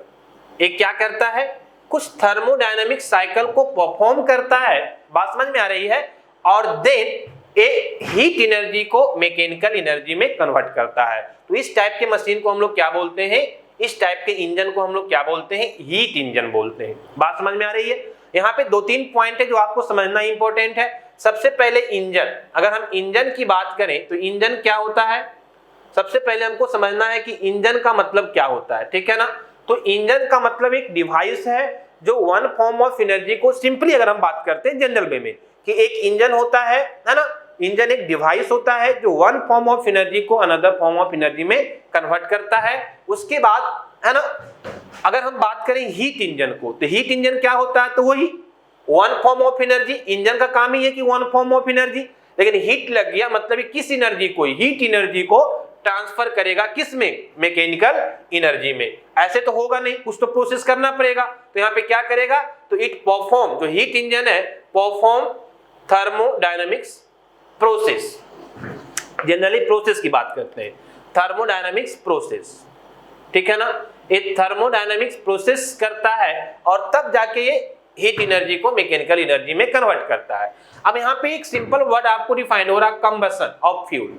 तो कंबसन को भी जानना जरूरी होता है, कंबसन को भी जानना जरूरी होता है कि कंबसन मींस क्या होता है। कंबसन का मतलब होता है कि जब आपका कोई केमिकल रिएक्शन हो रहा है in the presence of oxygen, oxygen के प्रेजेंस में जब कोई केमिकल रिएक्शन होता है, कोई जलता है चीजें, इसे जलना, अगर किसी चीज को जलना ही कंबसन होता है। तो कब जलेगा? आप बहुत छोटे में पढ़े होंगे कि अगर आप मोमबत्ती को जला के वहां पे ढक देते हैं तो मोमबत्ती क्या हो जाता है ना, आपको नहीं जलता है, जलना बंद हो जाता है। क्लियर है? तो क्यों? क्योंकि वहां पे ऑक्सीजन नहीं जाएगा तो वो नहीं जलेगा। बात समझ में आ रही है? तो कंबसन जो है एक सिंपल केमिकल रिएक्शन होता है in the presence of oxygen. Oxygen के प्रेजेंस में जो केमिकल रिएक्शन होता है उसी को हम लोग क्या बोलते हैं? जलना, कंबसन बोलते हैं। ठीक है, तो ये कंबसन का मतलब हो गया। हीट का मतलब बता दिए और हीट इंजन का मतलब बता दिए। चलिए, अब यहां तक आपका जो बेसिक पॉइंट था ये हम आपको डिस्कस कर दिए। अब हम लोग आते हैं कि इस पे मेरा मेन एम क्या है? आईसी इंजन ना, ये तो इसके सपोर्टिंग की बात कर रहे हैं, बैकग्राउंड की बात कर रहे हैं, और सब्जेक्ट को अच्छे से समझने के लिए उसके बैकग्राउंड को समझना बहुत जरूरी होता है। क्लियर? चलिए, तो हीट इंजन क्या होता है हम इसकी बात कर लिए। ठीक है ना, हीट इंजन क्या होता है हम इसकी बात कर लिए। बात समझ में आ रही है? अब हीट इंजन क्या होता है हम इसकी बात कर लिए। अब जो ये हीट इंजन है इसको दो तरह से डिफाइन करते हैं। हीट इंजन जो है वो दो तरह से डिफाइन किया जाता है। फर्स्ट वाले को बोलते हैं एक्सटर्नल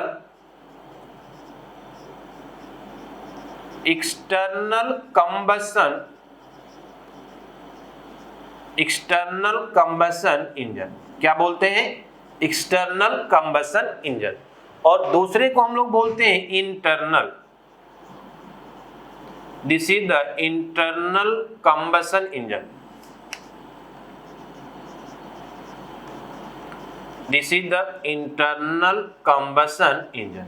ये दो तरह से डिफाइंड होता है। बात समझ में आ रही है? हमको एक्सटर्नल कंबसन इंजन के बारे में नहीं जानना है अभी। बात समझ में आ रही है? हमको किसके बारे में थोड़ा सा आइडिया लेना है? इंटरनल कंबसन इंजन के बारे में। बात समझ में आ रही है? ऐसे अगर जानना चाहें तो हम थोड़ा सा डिस्कस कर लेते हैं कि हीट इंजन क्या होता है। ये तो हम आपको बता दिए। इसी हीट इंजन का दो टाइप्स है, एक्सटर्नल कंबसन इंजन और internal combustion engine. External combustion engine को शॉर्ट में हम लोग ईसी है ना, ईसी इंजन बोलते हैं। ईसी इंजन का मतलब एक्सटर्नल कंबसन इंजन। और ये जो होता है इसको हम लोग शॉर्ट में जो है आईसी इंजन बोलते हैं। आई से इंटरनल, सी से कंबसन और यहाँ पे इंजन। बात समझ में आ रही है? This is internal combustion engine and this is internal combustion engine, और ये आपका क्या है? एक्सटर्नल कंबसन इंजन है। बात समझ में आ रही? नाम से ही समझ में आ रहा है कि एक्सटर्नल कंबसन, एक्सटर्नल का मतलब बाहरी, तो यहाँ पे जो कंबसन होगा वो एक्सटर्नल होगा। एक्सटर्नल का मतलब क्या? Outside the engine. कहने का मतलब अगर सिंपल में हम लोग बात करें, देखिए डिटेल्स में हम नहीं जा रहे हैं अभी, हम पहले ही बोल देते हैं कि डिटेल्स में जाएंगे तो फिर ये अलग एक तरह का एक लेंथी टॉपिक हो जाता है, ये अलग एक सब्जेक्ट ही हो जाता है आईसी इंजन, तो इतना तो पॉसिबल नहीं है ना। हाँ, हर एक का हम बैकग्राउंड की बात कर रहे हैं, बेसिक पॉइंट्स की बात कर रहे हैं, ताकि आगे हम आईसी इंजन का जब बेसिक पॉइंट पढ़ेंगे, मतलब बेसिक पॉइंट तो हम अभी तो हम लोग क्या कर रहे हैं कि आईसी इंजन पे भी नहीं आए हैं। अभी तो हम पहले आईसी इंजन कहां से आता है थोड़ा सा उसकी बात कर रहे थे, फिर वो दो तरह से डिफाइंड होता है उसकी बात कर रहे थे। बात समझ में आ रही है? तो ये सारी चीजें जो है बैकग्राउंड की चीजें हैं, इसलिए हम डिटेल्स में नहीं जा रहे हैं, हम थोड़ा सा आपको डिस्कस कर रहे हैं ताकि चीजें आपको आगे जो हम टॉपिक पढ़ेंगे वो इंटरेस्टिंग वे में हम आपको डिस्कस कर पाए, डील कर पाए, है ना। नहीं तो क्या होता है अगर किसी चीज का बैकग्राउंड नहीं पता है कि वो कहां से आया था तो आपको इंटरेस्ट नहीं आएगा सब्जेक्ट को पढ़ने में। बात समझ में आ रही है? तो इसीलिए इसके हम थोड़ा सा बैकग्राउंड की बात कर रहे हैं एक्चुअली कि आईसी इंजन कहां से आया था, फिर आईसी इंजन में यूज होता है एयर स्टैंडर्ड साइकिल, तो फिर हम एयर स्टैंडर्ड साइकिल के बारे में डिस्कस करेंगे डिटेल्स में। क्लियर है? चलिए, तो कहने का मतलब था कि ये एक्सटर्नल कंबसन इंजन का मतलब हम लोग क्या समझते हैं, तो एक्सटर्नल मतलब बाहरी, यहाँ जो कंबसन होता है वो आउटसाइड द इंजन होता है। तो सिंपली एक्सटर्नल का मतलब समझेंगे, एक्सटर्नल कंबसन इंजन का मतलब समझेंगे कि यहाँ पे जो है कंबसन जो है, कंबसन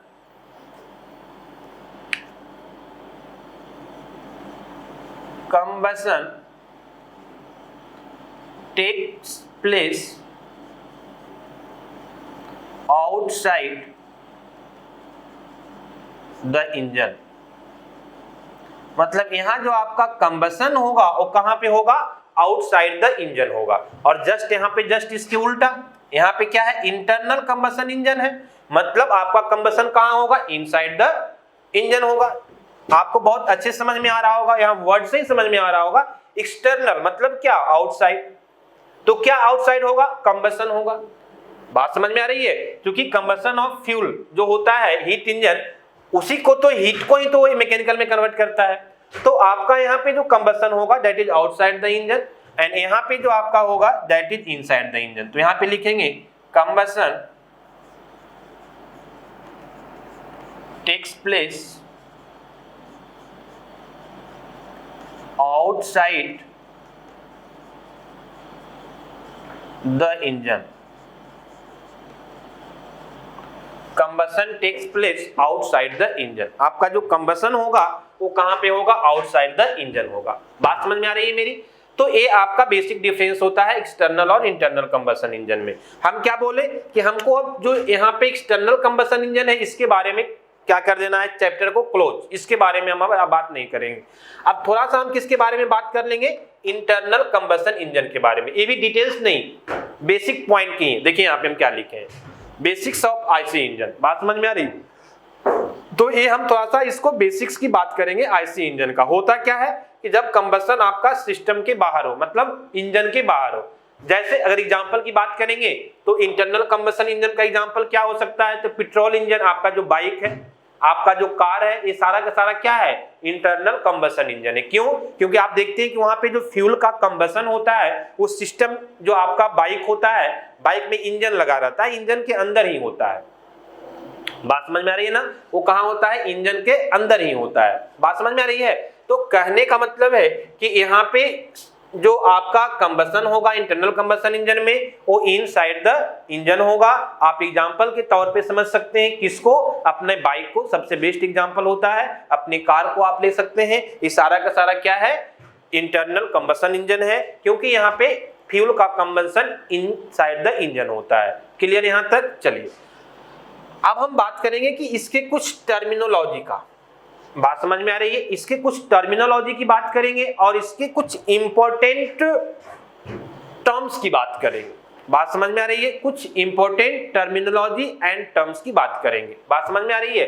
तो आइए हम लोग अब यहां से बात करते हैं।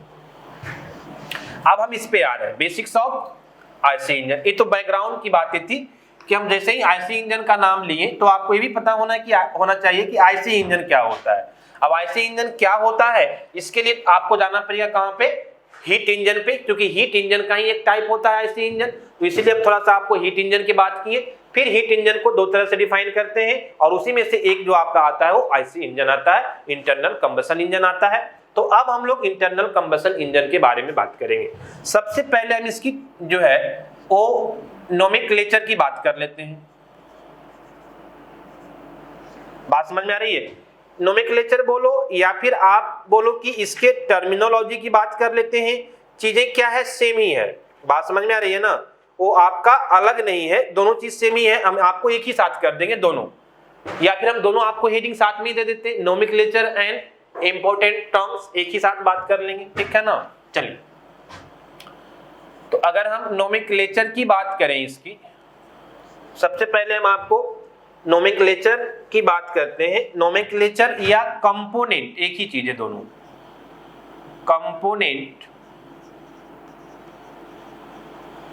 कंपोनेंट्स ऑफ आईसी इंजन, ठीक है। चलो पहले हम ये दोनों को एक साथ बात कर लेते हैं, नोमेनक्लेचर एंड कंपोनेंट्स का। तब हम इसके इंपॉर्टेंट जो टर्मिनोलॉजी होता है हम उस पे आएंगे। टर्मिनोलॉजी मतलब कुछ टर्म डिफाइंड होता है। जैसे आपको बोल दिया जाएगा बीडीसी, क्या समझेंगे बीडीसी का मतलब, तो बीडीसी का मतलब होता है बॉटम डेड सेंटर। तो बॉटम डेड सेंटर क्या होता है उसकी भी बात करेंगे, है ना। तो ये सारी चीजें हम लोग वन बाय वन। क्लियर। आइए अगर हम बात करें नोमेनक्लेचर का, ठीक है ना, तो इसके लिए देखिए एक डायग्राम हम आपको यहाँ पे ड्रॉ कर रहे हैं, फिर हम इसके सारे को ये करेंगे। एक सिंपल डायग्राम हम आपको रिप्रेजेंट कर रहे हैं, क्योंकि डिटेल्स में हम इसलिए नहीं बातें कर रहे हैं कि मेरा फोकस यहाँ पे आईसी इंजन कंप्लीट सब्जेक्ट पढ़ना नहीं है। मेरा फोकस है एयर स्टैंडर्ड साइकिल को पढ़ना, एयर स्टैंडर्ड साइकिल को पढ़ना। लेकिन एयर स्टैंडर्ड साइकिल का यूज कहाँ करते हैं? आईसी इंजन में करते हैं, इंटरनल कंबशन इंजन में करते हैं। इसीलिए हम थोड़ा सा आईसी इंजन के बेसिक के बारे में जानना चाह रहे हैं, तब हम लोग आगे अच्छे से समझ पाएंगे एयर स्टैंडर्ड साइकिल को। तो इसीलिए हम एक सिंपल डायग्राम लेकर के हम आपको बात कर रहे हैं, बहुत ज्यादा हम इस पे फोकस नहीं करेंगे, ठीक है। चलिए, अब सबसे पहले जो है यहाँ पे एक स्पार्क प्लग लगा रहता है। क्या रहता है? एक स्पार्क प्लग लगा रहता है, ठीक है। यहाँ पे एक वाल्व होता है जिसको हम लोग बोलते हैं एग्जॉस्ट वाल्व, और यहाँ एक वाल्व और होता है इसमें जिसको हम लोग बोलते हैं इनलेट वाल्व, है ना। दो चीजें होता है। पहले तो हम लोग बात करते हैं क्या, ये आपका क्या है? ये आपका स्पार्क प्लग है, ठीक है। इसको क्या बोलते हैं? इसको बोलते हैं एग्जॉस्ट वाल्व। ये भी शॉर्ट में लिखते हैं, ये भी का मतलब हुआ एग्जॉस्ट वाल्व, और इसको हम लोग डिनोट करते हैं किससे? This is the IV. IV का मतलब क्या हुआ? Inlet valve. बात समझ में आ रही है? आईवी का मतलब क्या हुआ? Inlet valve. क्लियर है? चलिए, अब यहाँ पे जो है ये जो पार्ट आपका होता है, इस पार्ट को हम लोग बोलते हैं सिलेंडर। क्या बोलते हैं? सिलेंडर।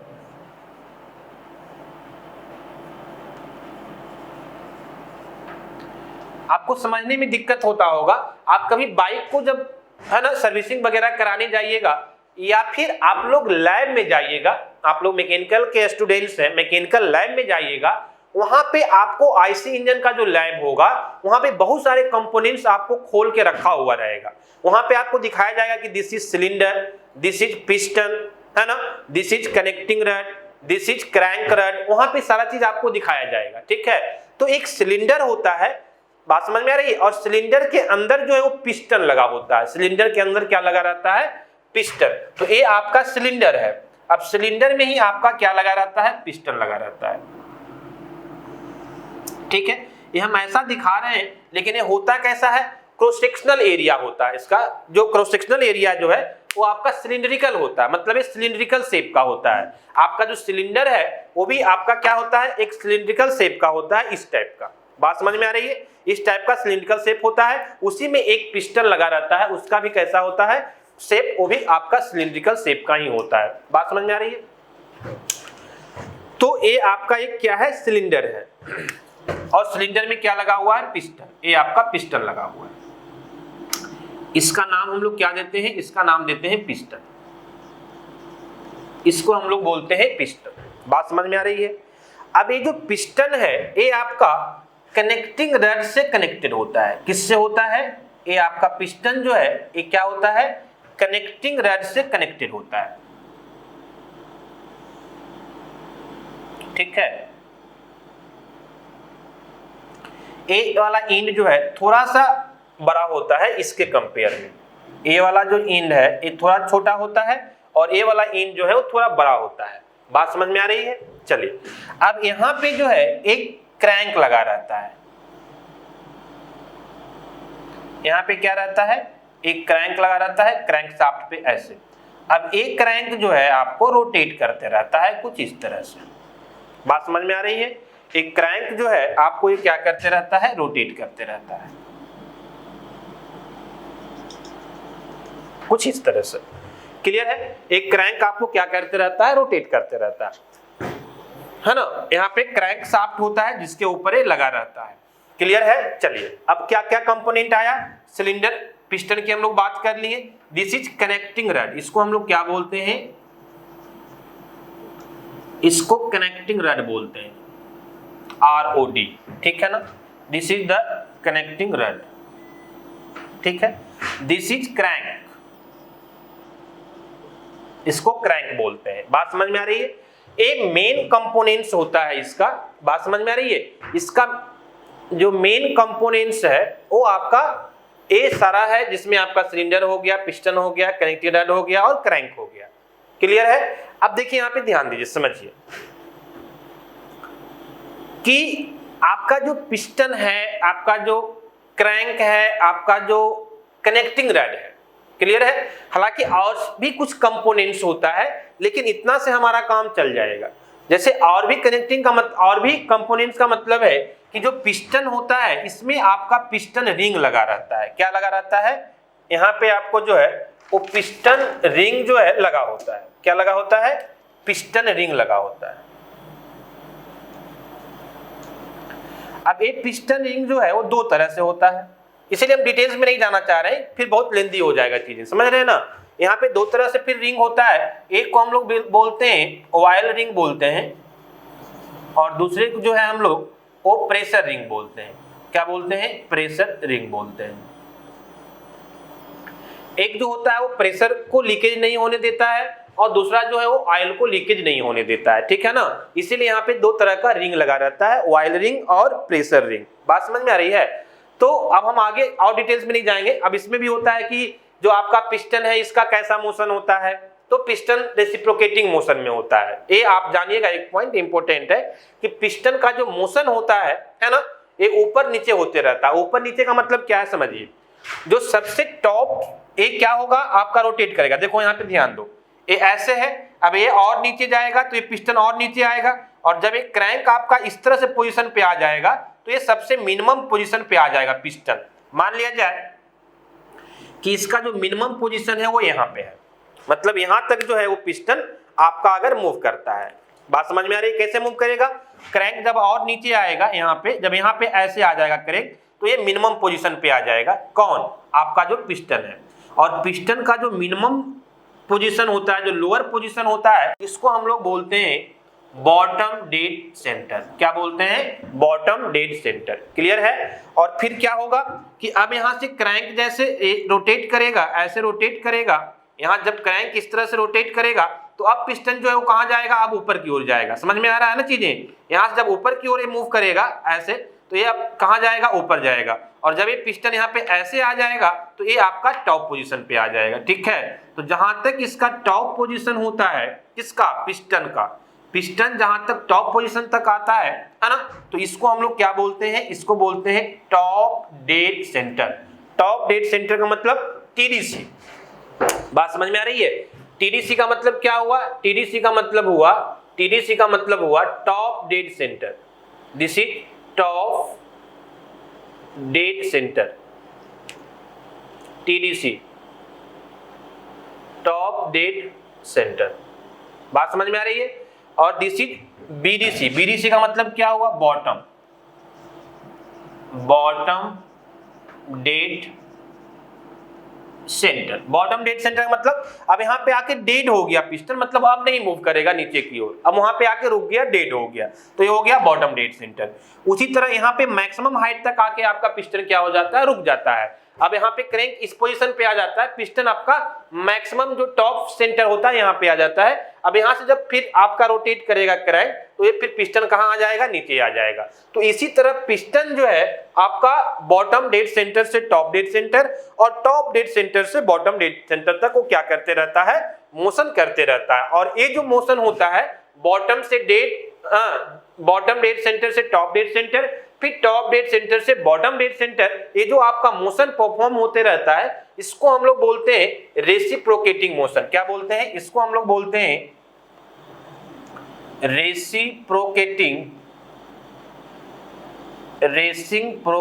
मोशन। कैसा मोशन होता है? ये आपको ध्यान में रखना है कि पिस्टन में जो मोशन होता है उस मोशन को हम लोग कैसा मोशन बोलते हैं? रेसिप्रोकेट करते रहता, मतलब गया फिर आया, फिर गया फिर आया, फिर गया फिर आया, मतलब वो रेसिप्रोकेट करता है, रेसिप्रोकेटिंग मोशन उसको बोलते हैं। बात समझ में आ रही है ना? यस या नो? यस। उसी तरह आपका जो क्रैंक होता है, तो क्रैंक रोटेट कर रहा है तभी तो सिलेंडर रोटेट कर रहा है, तो जो सिलेंडर में मोशन हुआ वो तो आपका रेसिप्रोकेटिंग हुआ। क्रैंक में कैसा होगा? तो क्रैंक क्या कर रहा है? रोटेट कर रहा है ना, तो क्रैंक में आपका रोटरी मोशन होता है। क्या होता है? क्रैंक में आपका जो है वो रोटरी मोशन डिफाइंड होता है। बात समझ में आ रही है? तो कहने का मतलब है कि ये आपको ध्यान में होना चाहिए थोड़ा सा कि जो पिस्टन है वो आपका रेसिप्रोकेट करता है। आप लैंग्वेज यूज करेगा, आप जैसे हम लोग जब न्यूमेरिकल्स में जाएंगे, न्यूमेरिकल्स को सॉल्व करेंगे, तो हाँ लैंग्वेज में यूज करेगा कि जो आपका पिस्टन है इट इज रेसिप्रोकेटिंग। ये क्या कर रहा है? रेसिप्रोकेट कर रहा है। तो रेसिप्रोकेट का मतलब आपको समझना होगा कि ये जो मोशन इसमें है उसको हम लोग रेसिप्रोकेटिंग मोशन बोलते हैं। उसी तरह आपका जो क्रैंक में मोशन होता है this is the rotary motion defined होता है। कभी कभी कनेक्टिंग रड की भी बात कर लेता है, लेकिन इसका बहुत ज्यादा इंपॉर्टेंट नहीं है। इसमें ऑसिलेटरी मोशन होता है। ये क्या करता है? ऑसिलेट करते रहता है, ये आपका ऑसिलेट करता है, ठीक है ना। तो इसमें ऑसिलेटरी मोशन डिफाइंड होता है। चलिए यहाँ पे ये इंपॉर्टेंट है, ये दोनों इंपॉर्टेंट है, याद रखिएगा। जानना है तो आप जान जाइए कि ऑसिलेटरी मोशन होता है। क्लियर है? तो एक कुछ आपका नोमेनक्लेचर है, कंपोनेंट्स है। कंपोनेंट्स क्या क्या हो गया? आपका पिस्टन हो गया, आपका सिलेंडर हो गया, आपका स्पार्क प्लग हो गया, आपका इनलेट बल्ब, एग्जैक्ट बल्ब हो गया, आपका इनलेट बल्ब हो गया, आपका क्रैंक हो गया, ठीक है ना, कनेक्टिंग रड हो गया। दिस इज द कंपोनेंट्स, ये सारे कंपोनेंट्स है और इसका नोमेनक्लेचर भी हम आपको बता दिए कि क्या क्या इसको नाम है, कहां पे किसको बोलते हैं, ठीक है, वो सारा चीज हम आपको यहाँ पे डिस्कस कर दिए। ठीक है, अब इसके हम डिटेल्स में नहीं लिखाने जाएंगे कि कनेक्टिंग रड क्या होता है, पिस्टन क्या होता है, हम सिंपल में आपको डिस्कस कर दिए और बेसिक चीज ही आपको जानना है। चलिए अब हम लोग बात कर लेते हैं इसके कुछ टर्मिनोलॉजी को। बात समझ में आ रही है ना? कुछ टर्मिनोलॉजी की बात कर लेते हैं। जैसे टर्मिनोलॉजी में बात क्या करें, कंपोनेंट तो चलिए समझ गए कि पिस्टन क्या है। पिस्टन एक कंपोनेंट है जो बॉटम डेड सेंटर से टॉप डेड सेंटर तक वो मोशन करते रहता है। कौन सा मोशन होता है उसमें? रेसिप्रोकेटिंग मोशन होता है। बात समझ में आ गया? क्रैंक क्या है? तो इसमें रोटरी मोशन होता है जो आपका कनेक्टिंग रड के द्वारा पिस्टन से कनेक्ट होता है। तो यही रोटरी मोशन जो है पिस्टन को क्या करता है? रेसिप्रोकेटिंग मोशन में कन्वर्ट करता है। चलिए ये भी समझ गए। अब हमको जानना है टर्मिनोलॉजी। टर्मिनोलॉजी का मतलब क्या हुआ कि जैसे मान लिया जाए कि हम अगर आपसे बात कर दें कि टीडीसी का मतलब क्या समझते हैं, टीडीसी क्या है, या फिर बीडीसी क्या है, या फिर स्टॉक लेंथ क्या है। बात समझ में आ रही है ना? तो ये सारी चीजों की अगर हम बात करें तो ये मेरा क्या डिफाइन हो जाएगा? टर्मिनोलॉजी डिफाइन हो जाएगा। ठीक है, तो नेक्स्ट हेडिंग हम लोग देते हैं टर्मिनोलॉजी का, और ये बहुत इंपॉर्टेंट है। क्वेश्चंस आप इसके बिना नहीं बना सकते क्योंकि आपको डायरेक्ट लैंग्वेज में यूज करेगा TDC to BDC, BDC to TDC, stroke length, इस तरह का चीजों को है वो आपको यूज कर लेगा। कंप्रेशन रेशियो, ये सब चीज आपको क्या कर लेगा? वो यूज करेगा। ठीक है, तो सबसे पहले आप हेडिंग दीजिएगा टर्मिनोलॉजी।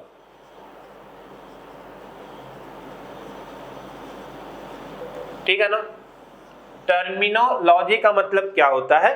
तो सबसे पहला जो टर्मिनोलॉजी हम लोग बात करेंगे that is bottom dead centre. सबसे पहला टर्मिनोलॉजी हम लोग क्या बात करेंगे? बॉटम डेड सेंटर और टॉप डेड सेंटर का। ठीक है ना? फिर हम लोग वन बाय वन जो है वो अलग से और भी चीजों की भी बात करेंगे। आइए सबसे पहले बात करते हैं किसकी? तो टर्मिनोलॉजी में हम टॉप डेड सेंटर की बात करते हैं। ठीक है, कि टॉप डेड सेंटर क्या होता है। तो पहला जो हम लोग बात करेंगे टर्मिनोलॉजी में,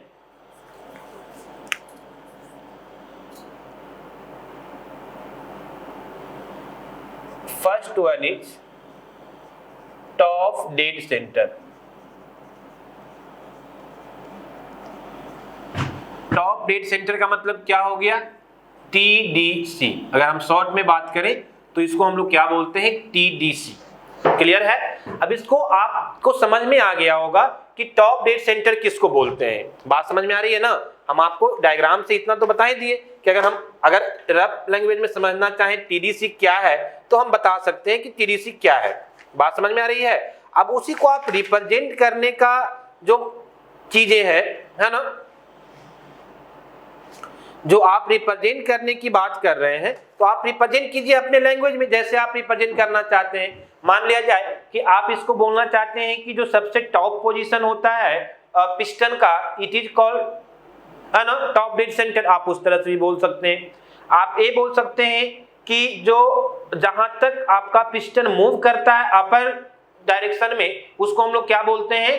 टॉप डेड सेंटर बोलते हैं। तो आप इसको जिस वे में बोलना चाहें आप बोल सकते हैं। डिफिनेशन आप अपने अनुसार इसको रिप्रेजेंट कर सकते हैं, लेकिन चीजें समझ में आना चाहिए कि टॉप डेड सेंटर होता क्या है। ठीक है ना? तो अलग अलग वे में आप इसको रिप्रेजेंट कर सकते हैं। तो हम इसको ऐसे एक ही और समझिएगा, ध्यान दीजिए यहाँ पे। एक्चुअली जो आपका सिलेंडर का पोजीशन होता है वो दो तरह से डिफाइंड होता है। जो सिलेंडर का पोजीशन होता है वो दो तरह से डिफाइंड होता है। कैसे? ध्यान दीजिए यहाँ पे, मेरी बातों को समझिए पहले। एक तो आपका वर्टिकल पोजीशन हो गया। ए पोजीशन सिलेंडर का कैसा है? वर्टिकल पोजीशन है। अब ए सिलेंडर जो है वो हॉरिजॉन्टल पोजीशन में भी आ सकता है ना। तो जब ए पोजीशन आपका हॉरिजॉन्टल हो जाता है तो ये टीडीसी और बीडीसी का जो टर्मिनोलॉजी है वो नेम चेंज हो जाता है, टर्म चेंज हो जाता है। बात समझ में आ रही है? ये जो आपका टीडीसी है इसको इनर डेड सेंटर बोल देते हैं, और जो ये आपका बीडीसी है इसको क्या बोल देते हैं? बॉटम डेड सेंटर बोल देते हैं। नहीं समझ में आया हम क्या बोलना चाह रहे हैं, है ना? नहीं समझ में आया तो आप समझिए फिर से हम क्या बोल रहे हैं। देखिए हम बोल रहे हैं कि ये जो मेरा सिलेंडर है इसका पोजीशन दो तरह से हम लोग कर देते हैं। सपोज दैट यही सिलेंडर है, ठीक है ना। अब मान लिया जाए कि ये मेरा BDC है, ये क्या है BDC है, BDC है। BDC का मतलब क्या हो गया, बॉटम डेड सेंटर। ये मेरा BDC है और यहाँ पे जो है वो क्या है, दिस इज द TDC। ये मेरा क्या है, TDC है। बात समझ में आ रही है। अब इसी के पोजीशन को हम क्या करते हैं कि आपको चेंज कर देते हैं। पोजीशन को क्या कर देते हैं, चेंज कर देते हैं, ऐसे कर देते हैं। ये जो आपका वर्टिकल है इसको ऐसे हॉरिजॉन्टल कर देते हैं। बात समझ में आ रही है। तो इसको आप क्या कर दीजिए, हॉरिजॉन्टल। देखिए ये वर्टिकल है, इसको ऐसे हॉरिजॉन्टल कर दीजिए। तो ये पोजीशन जो है ऐसे आपका हॉरिजॉन्टल पोजीशन में आ गया। चलिए ये आपका हॉरिजॉन्टल पोजीशन में आ गया। बात समझ में आ रही है। अब जो हॉरिजॉन्टल पोजीशन में इसको जब हम ऐसे किए तो इसका जो टॉप डेड सेंटर था तो ये यहां पे आ गया।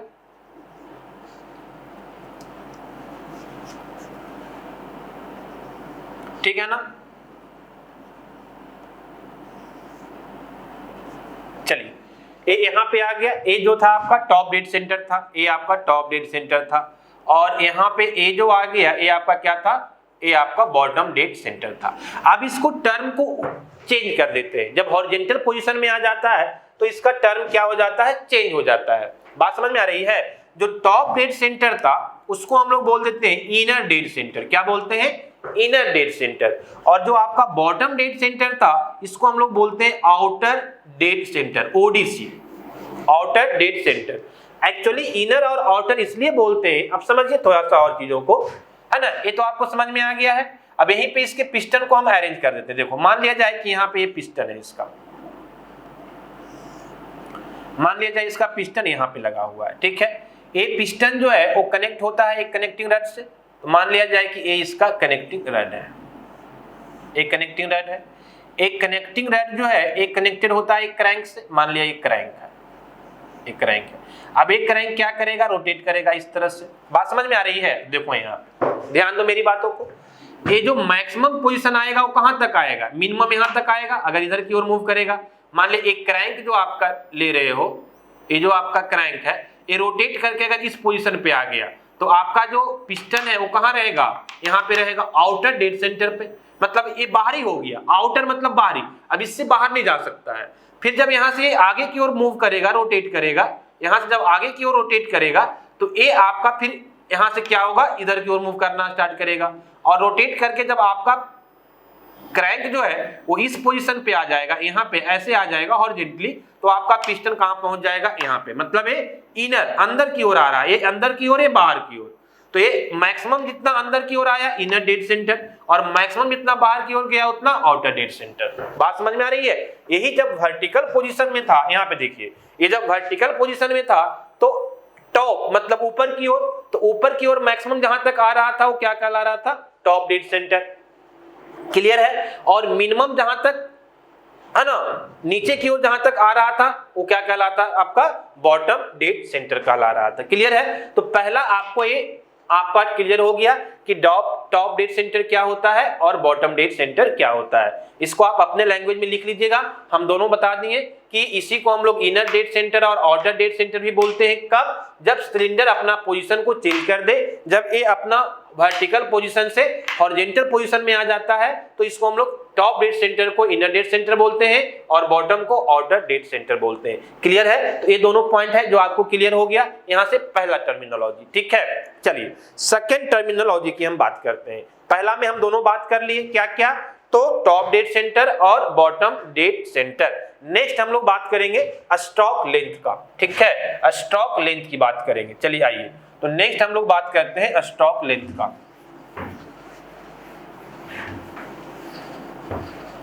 जो सेकंड टर्मिनोलॉजी है दैट इज स्ट्रोक लेंथ। ये क्या है, स्ट्रोक लेंथ। इसको हम लोग कैपिटल एल से डिनोट करते हैं। किससे डिनोट करते हैं, कैपिटल एल से डिनोट करते हैं। बात समझ में आ रही है, कैपिटल एल से डिनोट करते हैं। चलिए आइए देखिए, यहाँ पे ध्यान दीजिए क्या होता है। मान लिया जाए मेरा वर्टिकल पोजीशन है सिलेंडर का, है ना। सपोज दैट कि सिलेंडर का मेरा वर्टिकल पोजीशन है कुछ इस तरह से, चलिए ये आपका वर्टिकल पोजीशन है इस तरह से, क्लियर है। चलिए this is the top bottom dead centre, मान लेते हैं ए मेरा क्या है, BDC है, BDC है मतलब bottom dead centre, this is BDC, और ए मान लेते हैं कि टॉप डेड सेंटर है, टॉप डेड सेंटर। बात समझ में आ रही है, क्लियर है ना। आप देखिए ध्यान दीजिए, मेरा पिस्टन क्या करता है, तो एक बॉटम डेड सेंटर से टॉप डेड सेंटर तक आता है, फिर टॉप डेड सेंटर से बॉटम डेड सेंटर तक आता है, क्लियर है। तो ये जो लेंथ डिफाइन होता है, ये जो आपका लेंथ डिफाइन होता है कहां से कहां तक, तो टॉप डेड सेंटर से बॉटम डेड सेंटर तक का, मान लिया ये जो आपका लेंथ डिफाइन होता है, बात समझ में आ रही है, ये जो आपका लेंथ डिफाइन होता है इसी को हम लोग बोलते हैं क्या, स्ट्रोक लेंथ बोलते हैं। इसी को क्या बोलते हैं, इसी को हम लोग जो है वो स्ट्रोक लेंथ बोलते हैं, ठीक है। इसी को हम लोग स्ट्रोक लेंथ बोलते हैं और इसको डिनोट करते हैं किससे, एल से। बात समझ में आ रही है। तो लेंथ बिटवीन है ना bottom dead centre to top dead centre तक जो डिफाइन होता है उसी को हम लोग क्या बोलते हैं, स्ट्रोक लेंथ बोलते हैं। और यहाँ से एक चीज और ध्यान में रखिएगा कि इसको जो एक बार ऊपर से नीचे और नीचे से ऊपर जो आता है उसको हम लोग क्या बोलते हैं, स्ट्रोक बोलते हैं, उसको नाम क्या देते हैं, स्ट्रोक देते हैं। बात समझ में आ रही है ना। और एक स्ट्रोक के ड्यूरेशन में जितना लेंथ कवर होता है उसी को हम लोग क्या बोलते हैं, स्ट्रोक लेंथ बोलते हैं। बात समझ में आ रही है। अब इसके बाद जो नेक्स्ट टर्मिनोलॉजी हम लोग बात करते हैं दैट इज नोन एज, है ना, डिस्प्लेसमेंट वॉल्यूम और शेप्ड वॉल्यूम या स्ट्रोक वॉल्यूम, बहुत तरह से इसको नाम दिया जाता है। बात समझ में आ रही है। इसी को तीन तरह से बात करते हैं, देखो यहाँ पे आ जाओ, ठीक है। आइए हम लोग नेक्स्ट बात कर रहे हैं टर्मिनोलॉजी में, किसकी बात कर रहे हैं, थर्ड नंबर की। और थर्ड नंबर में टर्मिनोलॉजी हम लोग जो बात कर रहे हैं that is known as displacement, displacement volume,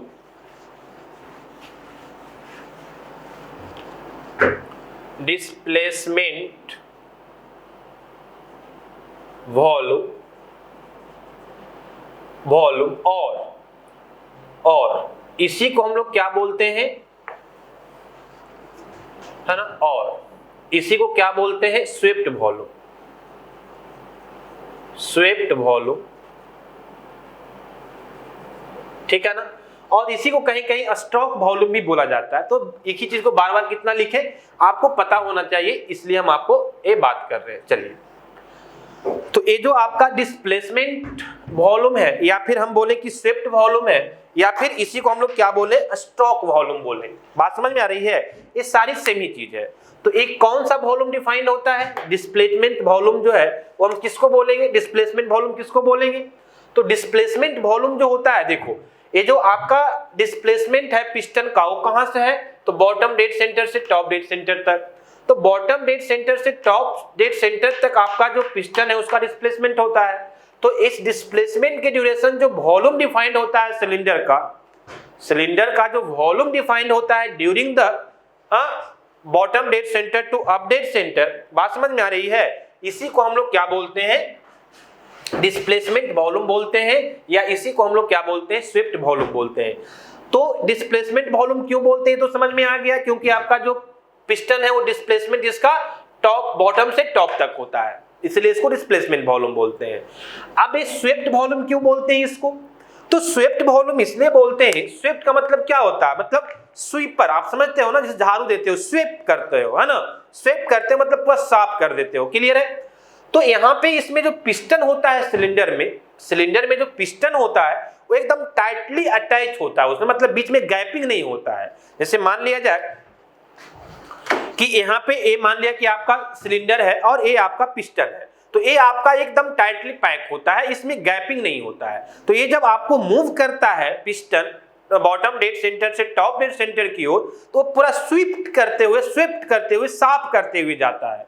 बात समझ में आ रही, पूरा जो भी एकदम टाइटली होता है तो साफ करते हुए जाता है। दैट्स व्हाई इसको हम लोग क्या बोलते हैं, स्वेप्ट वॉल्यूम भी बोलते हैं, कभी कभी स्वेप्ट वॉल्यूम भी बात करते हैं। और हम ये भी बताए थे कभी कभी इसी को हम लोग स्ट्रोक वॉल्यूम भी बोलते हैं। क्यों, क्योंकि स्ट्रोक लेंथ, ये जो आपका जो बॉटम डेड सेंटर से टॉप और टॉप से बॉटम जो आपका मूव करता है उसको हम लोग क्या बोलते हैं, स्ट्रोक बोलते हैं। और तभी तो उसको स्ट्रोक लेंथ बोलते हैं, इसको स्ट्रोक लेंथ बोलते हैं। तो इसके नेमिंग पे अगर हम बात करें तो इसको स्ट्रोक वॉल्यूम भी बोल सकते हैं कि स्ट्रोक लेंथ में जितना वॉल्यूम कवर होता है सिलेंडर को, दैट इज नोन एज क्या, स्ट्रोक वॉल्यूम। बात समझ में आ रही है? तो तीन तरह से आपको बात करेंगे लैंग्वेज में, कहीं डिस्प्लेसमेंट वॉल्यूम बोलेगा, कहीं स्वेप्ट वॉल्यूम बोलेगा, कहीं पे आपका स्ट्रोक वॉल्यूम बोलेगा। चीजें तीनों का मतलब क्या रहेगा, सेम रहेगा कि जो आपका स्ट्रोक लेंथ, एक स्ट्रोक लेंथ में जितना सिलेंडर का वॉल्यूम डिफाइंड होता है उसको हम लोग क्या बोलते हैं, उसको हम लोग डिस्प्लेसमेंट वॉल्यूम बोलते हैं। बात समझ में आ रही है? अब इसी में जो है आपका एक और वॉल्यूम डिफाइंड होता है, बात समझ में आ रही है ना, यहीं पे एक और वॉल्यूम डिफाइंड होता है, that is known as clearance volume. चौथा नंबर जो हम आपको बात कर रहे हैं, चौथा नंबर जो हम आपको बात कर रहे हैं, दिस इज नोन एज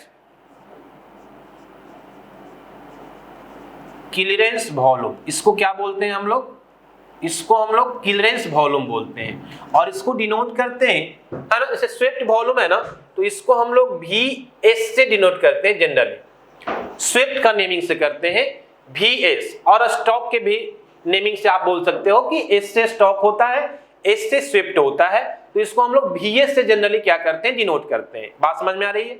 और एक क्या है, क्लियरेंस वॉल्यूम की बात कर रहे हैं, है ना।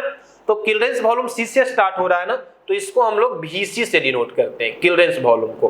बात समझ में आ रही है? जो क्लियरेंस वॉल्यूम होता है, इस क्लियरेंस वॉल्यूम को हम लोग किससे डिनोट करते हैं, तो जनरली VC से डिनोट करते हैं। चलिए, this is the VC। Clear है? अभी क्लियरेंस वॉल्यूम क्या होता है, ये तो आप समझ गए। डिस्प्लेसमेंट वॉल्यूम या स्वेप्ट वॉल्यूम क्या होता है कि आपका BDC से TDC तक में जो सिलेंडर का वॉल्यूम डिफाइंड होता है, सिलेंडर है तो यहाँ पे इसके बीच में कुछ वॉल्यूम डिफाइंड होगा ना, उस वॉल्यूम को हम लोग डिस्प्लेसमेंट वॉल्यूम या स्वेप्ट वॉल्यूम या स्ट्रोक वॉल्यूम बोलते हैं। अब एक क्लियरेंस वॉल्यूम किसको बोलते हैं, तो देखो यहाँ पे जो है इस कंपोनेंट को बोलते हैं हेड। क्या बोलते हैं? This is the head of IC engine, जो सबसे टॉप पे है, यहाँ पे लगा हुआ है। हेड के ऊपर ही आपका इनलेट बल्ब और एग्जॉस्ट बल्ब लगा रहता है, या फिर स्पार्क प्लग, जिसे हम पहला जो डायग्राम बनाए थे आप याद करो, है ना। उस डायग्राम में हम क्या बोले थे, यहीं पे हम आपको लगा दिए थे ना, यहीं पे हम आपको लगा दिए थे स्पार्क प्लग। ये स्पार्क प्लग था, ये आपका इनलेट बल्ब था, और ये आपका एग्जॉस्ट बल्ब था। बात समझ में आ रही है? तो ये जो आपका इनलेट बल्ब हो गया, इनलेट बल्ब हो गया, और आपका एग्जॉस्ट बल्ब हो गया, और ये आपका स्पार्क प्लग हो गया, ये तीनों को तीनों जो है वो कहाँ लगा रहता है, ये आपको लगा रहता है हेड पे। इस कंपोनेंट को क्या नाम देते हैं, हेड बोलते हैं, ठीक है ना। तो ये हेड के ऊपर लगा रहता है, आपको क्लियर है? तो हेड के ऊपर आपका ये तीनों कंपोनेंट लगा रहता है। अब देखिए, समझिए, ध्यान दीजिए, हेड क्या हो गया, जो सबसे टॉप सरफेस हो गया, इसी को हेड बोलेंगे, ठीक है। तो ये आपका जो टॉप डेड सेंटर है, ये जो आपका टॉप डेड सेंटर है, ये जो आपका टॉप डेड सेंटर है, और ये जो आपका हेड है, ये दोनों के बीच कुछ गैपिंग होता है, ये दोनों के बीच कुछ गैपिंग होता है। हम लोग क्यों गैपिंग देते हैं, हम इसकी भी बात करेंगे, लेकिन पहले आप समझिए कि क्लियरेंस वॉल्यूम क्या होता है, फिर हम आपको बताएंगे, ठीक है। तो ये हेड और एक टॉप डेड सेंटर के बीच क्या होता है, गैपिंग होता है, क्लियर है ना। और इस गैपिंग में जितना वॉल्यूम डिफाइंड होगा, अगर गैपिंग है, मान लिया जाए कि ये आपका सिलेंडर है, और ये सिलेंडर और उसके ऊपर जो हेड है, तो इसका जो टॉप डेड सेंटर आ रहा है और जो आपका हेड है, ये दोनों के बीच कुछ स्पेस है, कुछ जगह है, कुछ वॉल्यूम है। तो यहाँ पे क्या होगा, ये आपका यहाँ पे कुछ गैपिंग है, मतलब ये इसके बीच में जो है, ये वाला देखो आप, ये टॉप डेड सेंटर से हेड के बीच जो गैपिंग होता है, इसके कारण यहाँ पे भी कुछ वॉल्यूम डिफाइन होता है, और इसी को हम लोग VC बोलते हैं। मतलब क्या बोलते हैं, क्लियरेंस वॉल्यूम बोलते हैं उसको, ठीक है। तो क्लियरेंस वॉल्यूम क्या होता है, तो this is the volume between TDC and head. Head और वॉल्यूम TDC के बीच जो वॉल्यूम डिफाइंड होता है, किसका, सिलेंडर का ही वॉल्यूम है। ये भी क्या है, आपका टोटल यहां से लेकर यहां तक सिलेंडर ही है, लेकिन आपका जो सिलेंडर में पिस्टन मूव कर रहा है, वो लोअर जो आपका पार्ट है वो BDC तक, और अपर में कहां तक, TDC तक, क्लियर है। तो ये TDC और हेड के बीच जो गैपिंग होता है, और इस गैपिंग का जो वॉल्यूम होता है, उस वॉल्यूम को हम लोग क्या नाम देते हैं, क्लियरेंस वॉल्यूम बोलते हैं। बात समझ में आ रही है? इस वॉल्यूम को हम लोग क्लियरेंस वॉल्यूम बोलते हैं। चलिए, अब क्वेश्चन उठता है कि सर एक क्लियरेंस वॉल्यूम क्यों देते हैं, इसका आगे डिटेल्स में बहुत सारा पॉइंट्स है ना। कि हम लोग क्यों देते हैं, क्यों देखिए यहाँ पे आपका जो स्पार्क प्लग है वो भी कहां लगा हुआ है, हेड के ऊपर। बात समझ में आ रही है। आपका जो इनलेट वाल्व है वो भी कहां लगा हुआ है, यहीं पे लगा हुआ है। आपका एग्जॉस्ट वाल्व भी इसी पे लगा हुआ है। तो आपका जो इनलेट आएगा, इनलेट के द्वारा क्या आता है, आपका फ्यूल आता है इनलेट वाल्व से, और यहाँ पे कंबसन होता है। फिर आउटलेट वाल्व से इसका जो धुआं वगैरह है वो आपका क्या हो जाता है, सिलेंसर के द्वारा आपका बाहर निकल जाता है, सिलेंसर के थ्रू आपका बाहर निकल जाता है। तो कहने का मतलब आपका कंबसन जो है वो कहां पे होता है, इसी पे होता है। इस हेड जो है ना, हेड के पास ही आपका क्या होता है, कंबसन होता है। क्लियर है। अब यहाँ पे और ये जब कंबसन कब होता है, जब आपका पिस्टन जो है, आगे हम बात करेंगे कि जब कंप्रेशन स्ट्रोक कंप्लीट हो जाता है। यहाँ पे 4 टाइप का प्रोसेस डिफाइंड होता है, कंप्रेशन प्रोसेस, फिर हीट एडिशन, फिर एक्सपेंशन और फिर हीट रिजेक्शन। हम आगे बात करेंगे इसके बाद। क्लियर है। तो जब आपका पिस्टन जो है बॉटम डेड सेंटर से मूव करके टॉप तक आता है तो उसको कंप्रेशन प्रोसेस बोलते हैं। और यहाँ पे पूरा कंप्रेशन होने के कारण जो है हाई प्रेशर मेंटेन हो जाता है, जिसके कारण आपका जो फ्यूल है वो आपका बर्न होने लगता है, जलने लगता है। तो कहने का मतलब यहीं पे आपका फ्यूल जलता है, कंबसन ऑफ फ्यूल यहीं पे होता है। तो इसके कारण क्या होता है कि आपका पिस्टन और जो आपका हेड होता है वो आपका मेटल का बना होता है, किसी न किसी मेटल का बना होता है। तो आप जानते हैं कि मेटल्स में जब आपका हीट ज्यादा होता है, आप किसी मेटल पे हीट ज्यादा देते हैं तो थोड़ा सा क्या करता है, एक्सपैंड करता है, थोड़ा सा क्या करता है, एक्सपैंड करता है। जैसे आप पढ़े हैं ना कि गर्मी के दिनों में जो बैटरी जो होता है, आपका रेलवे ट्रैक जो होता है वो गर्मी के दिनों में क्या होता है, थोड़ा एक्सपैंड करता है। इसलिए जब उसको ज्वाइंट करते हैं तो थोड़ा सा गैपिंग देते हैं। आप हम लोग बहुत छोटे में पढ़ते थे कि जो ज्वाइंट किया जाता है ट्रैक को, रेलवे ट्रैक को, तो उसके बीच में थोड़ा सा गैपिंग क्यों दिया जाता है ना, क्योंकि वो जब गर्म हो तो एक्सपैंड होता है, मतलब फैलता है। तो जब वो फैले तो उसको फैलने का जगह मिले। अगर सटा दोगे, फैलना चाहेगा तो ये क्या हो जाएगा, फोल्ड हो जाएगा, मतलब मुड़ जाएगा, टेढ़ा हो जाएगा। बात समझ में आ रही है। सेम कॉन्सेप्ट कुछ यहाँ भी यूज होता है कि यहाँ पे आपका कंबसन होता है, कंबसन के कारण जो आपका पिस्टन मेटल्स का बना होता है, हो सकता है वो कुछ क्या कर जाए, एक्सपैंड कर जाए। तो एक्सपैंड करने के बाद यहाँ पे अगर आपको गैप नहीं रहेगा तो ये क्या करेगा, हेड में आके टकरा जाएगा। बात समझ में आ रही है। तो ये आपका जब हेड में टकराएगा तो हेड क्या होगा, डिस्ट्रॉय हो जाएगा, मतलब आपका इंजन ही डिस्ट्रॉय हो जाएगा। बात समझ में आ रही है। तो इससे बचने के लिए हम लोग यहाँ पे क्या करते हैं, एक क्लियरेंस देते हैं, एक गैपिंग देते हैं, और ये जो क्लियरेंस का जितना वॉल्यूम डिफाइंड होता है उसी को हम लोग क्या बोलते हैं, क्लियरेंस वॉल्यूम बोलते हैं। बात समझ में आ रही है ना। चलिए, तो आप देखिए 2 चीजें यहाँ पे ध्यान दीजिए। एक तो यहाँ पे स्वेप्ट वॉल्यूम था, तो स्वेप्ट वॉल्यूम क्या है, तो ये आपका टीडीसी और बीडीसी के बीच का जो वॉल्यूम सिलेंडर का डिफाइंड हो रहा है उसको हम लोग स्वेप्ट वॉल्यूम बोलेंगे, या डिस्प्लेसमेंट या स्टॉक वॉल्यूम बोलेंगे।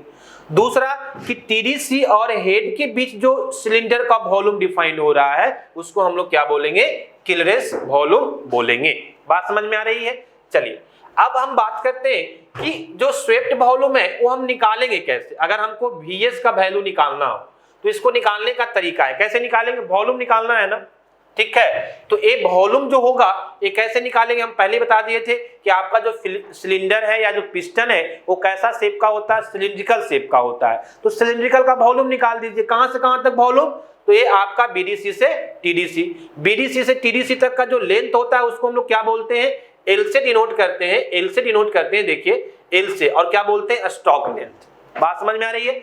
तो ये आपका लेंथ पता है, इसका सिलिंड्रिकल शेप पता है, तो क्रॉस सेक्शनल एरिया कितना हो जाएगा, π/4 d स्क्वायर, और लेंथ कितना है, l, तो π/4 d स्क्वायर को l लेंथ से मल्टीप्लाई कर देंगे तो हमको वॉल्यूम नहीं मिल जाएगा, बिल्कुल मिल जाएगा। तो ये आपका vs निकालने का तरीका होगा कि π/4 d स्क्वायर और इंटू कितना, एल का मतलब क्या हो गया, स्ट्रोक लेंथ, एल का मतलब हो गया स्ट्रोक लेंथ, ठीक है ना, एशियनो।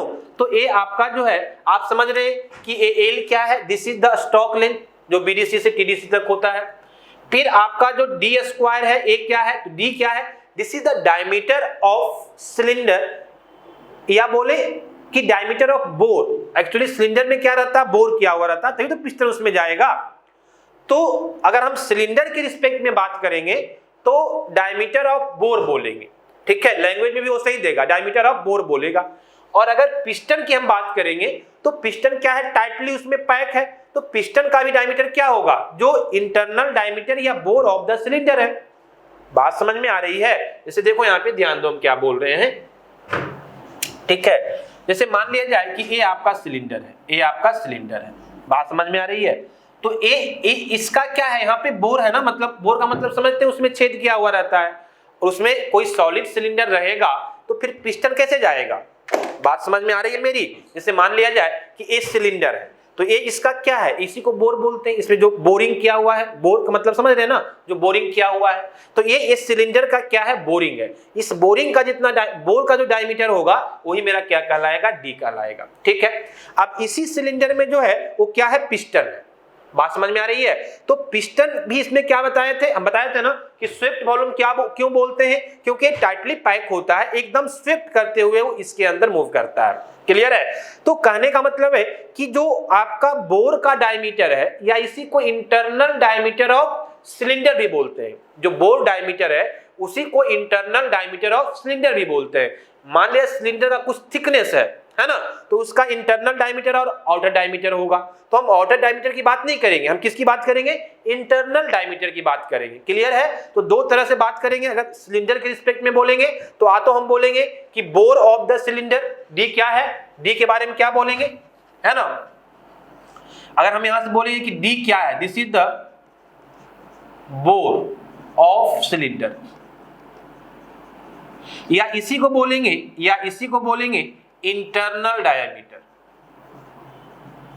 Internal dia of cylinder. Clear है? उतना ही नहीं, इसी को हम लोग बोल सकते हैं कि डायमीटर ऑफ पिस्टन। लेकिन अगर हम पिस्टन की बात करेंगे तो इंटरनल डायमीटर नहीं बोलेंगे, क्योंकि पिस्टन क्या है, पिस्टन तो सॉलिड है ना, तो इसका जो टोटल डायमीटर है ना, इसका जो एक ही डायमीटर डिफाइंड होगा।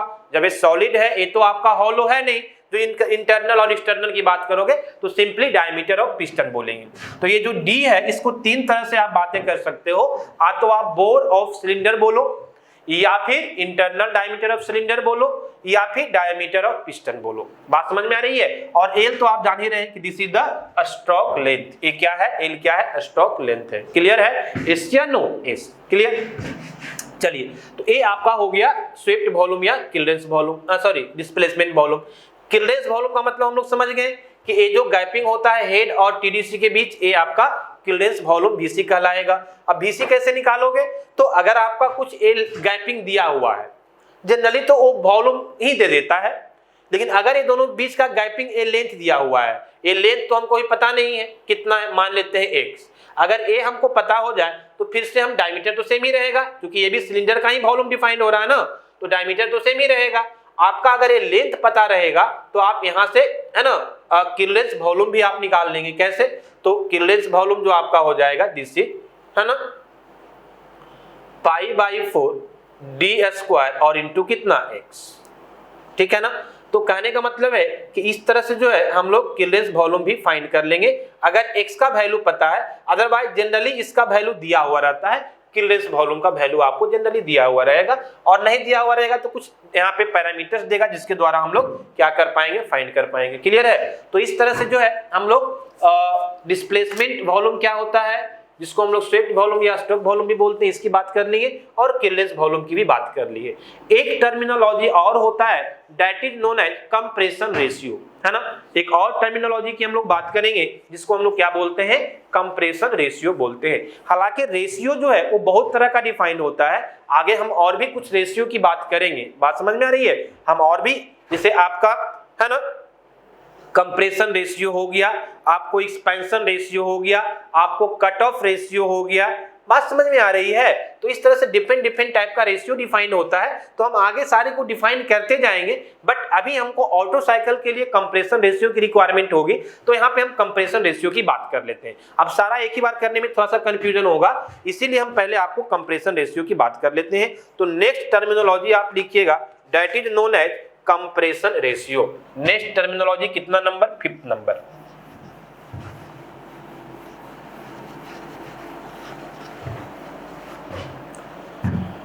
फिफ्थ नंबर में आपका हो जाएगा terminology of fifth, that is known as compression ratio, that is known as compression ratio.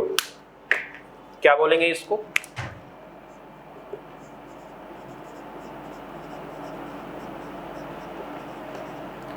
This is compression ratio, compression ratio. इसको कहीं कहीं सी आर से बोलेगा, डिनोट करेगा, और कहीं कहीं स्मॉल आर से डिनोट करेगा। दोनों चीजें सेम ही है। डिनोशन जो है ये दो तरह से इसको डिनोट किया जाता है, कहीं कहीं इसको सी आर बोलते हैं और कहीं कहीं इसको जो है स्मॉल आर से भी डिनोट किया जाता है। This is the compression ratio. बात समझ में आ रही है? यस या नो? ठीक है। अब देखो कैसे डिफाइन होता है। मान लिया जाए कि ए मेरा सिलेंडर है, सपोज दैट ए हमारा क्या है? सिलेंडर है, ठीक है। और ए जो है बॉटम डेड सेंटर है, this is bottom dead centre and this is a क्या है? टॉप डेड सेंटर, ठीक है। ए आपका टॉप डेड सेंटर है।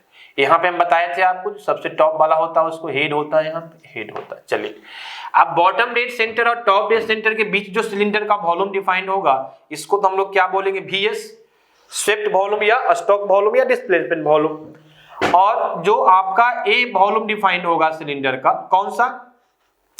तो हेड और टॉप डेड सेंटर के बीच इसको VC बोलेंगे, क्लियरेंस वॉल्यूम। क्लियर है? यस या नो?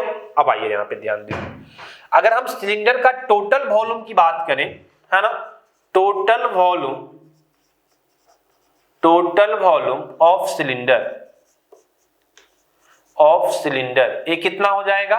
तो टोटल वॉल्यूम की अगर हम बात करें जिसको हम V1 से डिनोट कर रहे हैं, किसे डिनोट कर रहे हैं? V1 से। तो टोटल वॉल्यूम कितना हो जाएगा, है ना।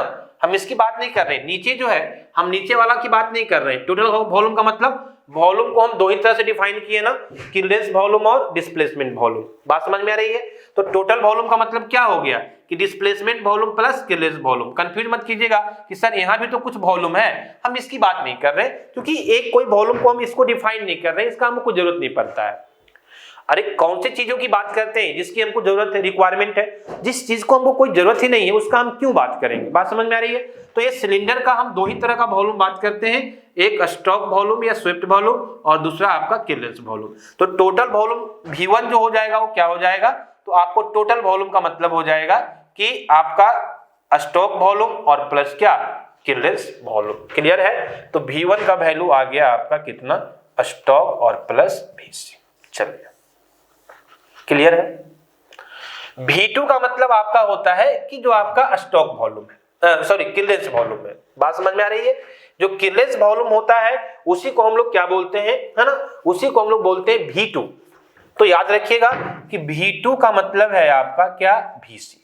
मतलब कौन सा वॉल्यूम? Clearance volume. बात समझ में आ रही है? चलिए अब ये जो रेशियो होता है आपका, है ना, जो कंप्रेशन रेशियो R है, this is V1 upon V2। V1 upon V2। बात समझ में आ रही है? V1 क्या है? Total volume of the cylinder. Total volume में क्या क्या है? तो एक आपका स्टॉक वॉल्यूम और क्लियरेंस वॉल्यूम दोनों। V2 का मतलब सिर्फ क्लियरेंस वॉल्यूम की बात करेंगे। बात समझ में आ रही है? और एक कंप्रेशन रेशियो R जो होगा वो आपका टोटल वॉल्यूम बाई क्या हो जाएगा? Clearance volume. क्लियर? अब इसको थोड़ा सा हम लोग और डिफाइन कर देते हैं डिटेल्स में। कैसे देखिए आप, तो R जो मेरा डिफाइंड हो रहा है, R इज इक्वल टू क्या हो रहा है? This is V1 upon V2। Clear है ना? और V1 कितना है? देखो यहाँ पे V1 का मतलब total volume of cylinder, stock plus clearance. तो ये आपका stroke volume plus clearance volume. और V2 किसको बोल रहे हैं? क्लियरेंस वॉल्यूम को। दिस इज VC, है ना। और इसको लिख सकते हैं R इज इक्वल टू, अब इसको अलग अलग कर दीजिए। अलग अलग करने का मतलब VS बाई VC कर दीजिए और प्लस यहाँ पे VC बाई VC कर दीजिए। कर सकते हैं ना? इसको इससे डिवाइड कर दीजिए, फिर इससे भी डिवाइड कर दीजिए। अलग अलग कर रहे हैं दोनों को, ठीक है। चलिए तो R इज इक्वल टू कितना हो जाएगा? ये आपका 1 हो जाएगा। तो ये VS प्लस VC और ये VC VC कैंसिल हो जाएगा, +1। क्लियर है? तो इसको हम लोग जो है इधर लाएंगे तो माइनस हो जाएगा। तो लिख सकते हैं R-1 is equal to VS plus VC। ठीक है, इसका आगे हम लोग जब बात करेंगे न्यूमेरिकल्स का, ठीक है ना, तो कहीं हो सकता है हमको यूज पड़ेगा। ठीक, क्लियर है।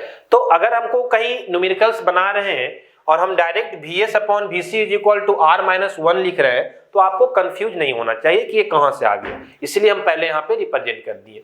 लेकिन मेनली तो हमको यूज क्या होगा, तो हमको यूज होगा आ तो V1/V2 को हम कंप्रेशन रेशियो बोल देंगे, बात समझ में आ रही, या फिर VS upon VC, VS upon VC कुछ भी टर्म यूज कर सकते हैं। आ तो इतना is equal to R use कर लेंगे, आ तो इतना is equal to R use कर लेंगे, या इतना is equal to R-1 use कर लेंगे। चीजें क्या है, सेम ही है, बात समझ में आ रही है। तो this is the terminology about the IC engines. तो बेसिक्स में हम 2 पॉइंट की बात किए, बात समझ में आ रही है। बेसिक्स में हम 2 पॉइंट की बात किए, कौन कौन, एक तो आपका हो गया क्या, बेसिक्स ऑफ IC इंजन में 2 पॉइंट, एक कंपोनेंट्स और उसका नोमेनक्लेचर कि सिलेंडर पिस्टन क्या है, उसका नेमिंग सबका किए। दूसरा टर्मिनोलॉजी, कुछ इंपोर्टेंट टर्मिनोलॉजी था जिसके बारे में हम आपको बात की, जिसमें टोटल 5 तरह का टर्मिनोलॉजी हम लोग बात किए ना, है ना। This is the 5th number of terminology. ये कितना नंबर है, 5th number of terminology, clear है। सबसे पहले में हम लोग किसकी बात किए, तो टॉप डेड सेंटर और बॉटम डेड सेंटर का। फिर हम किसकी बात किए, तो स्ट्रोक लेंथ का बात किए जिसको L बोलते हैं। फिर तीसरा हम लोग किसकी बात किए, तो क्लियरेंस डिस्प्लेसमेंट वॉल्यूम या स्वेप्ट वॉल्यूम या स्ट्रोक वॉल्यूम बोलते हैं। चौथा हम लोग क्लियरेंस वॉल्यूम की बात किए, और पांचवा हम लोग किसका किए, कंप्रेशन रेशियो की बात किए। तो ये 5 तरह का टर्मिनोलॉजी हम लोग यहाँ पे डिस्कस किए, और इसके पहले हम लोग कंपोनेंट्स के बारे में पढ़े और उसका नेमिंग नोमेनक्लेचर के बारे में डिस्कस किए। This is the basic of IC engines. अब हम लोग जो है आगे मूव कर सकते हैं किसके लिए, एयर स्टैंडर्ड साइकिल के लिए, बात समझ में आ रही है। अब एयर स्टैंडर्ड साइकिल्स में, जो एयर स्टैंडर्ड साइकिल्स है उसको हम लोग क्या करते हैं, 3 तरह से डिफाइन करते हैं, 3 तरह से हम लोग इसमें बातें करते हैं, बात समझ में आ रही है। देखिए समझिए क्या मेरी बातों को पहले, तब हम आएंगे ऑटो साइकिल्स पे। ध्यान दीजिए हम क्या बोलना चाह रहे हैं, ठीक है। तो नेक्स्ट हम लोग जो बात करेंगे, ठीक है ना, वो ये बात करेंगे कि जो आपका ऑटो एयर स्टैंडर्ड साइकिल है वो हम 3 तरह से बात करेंगे।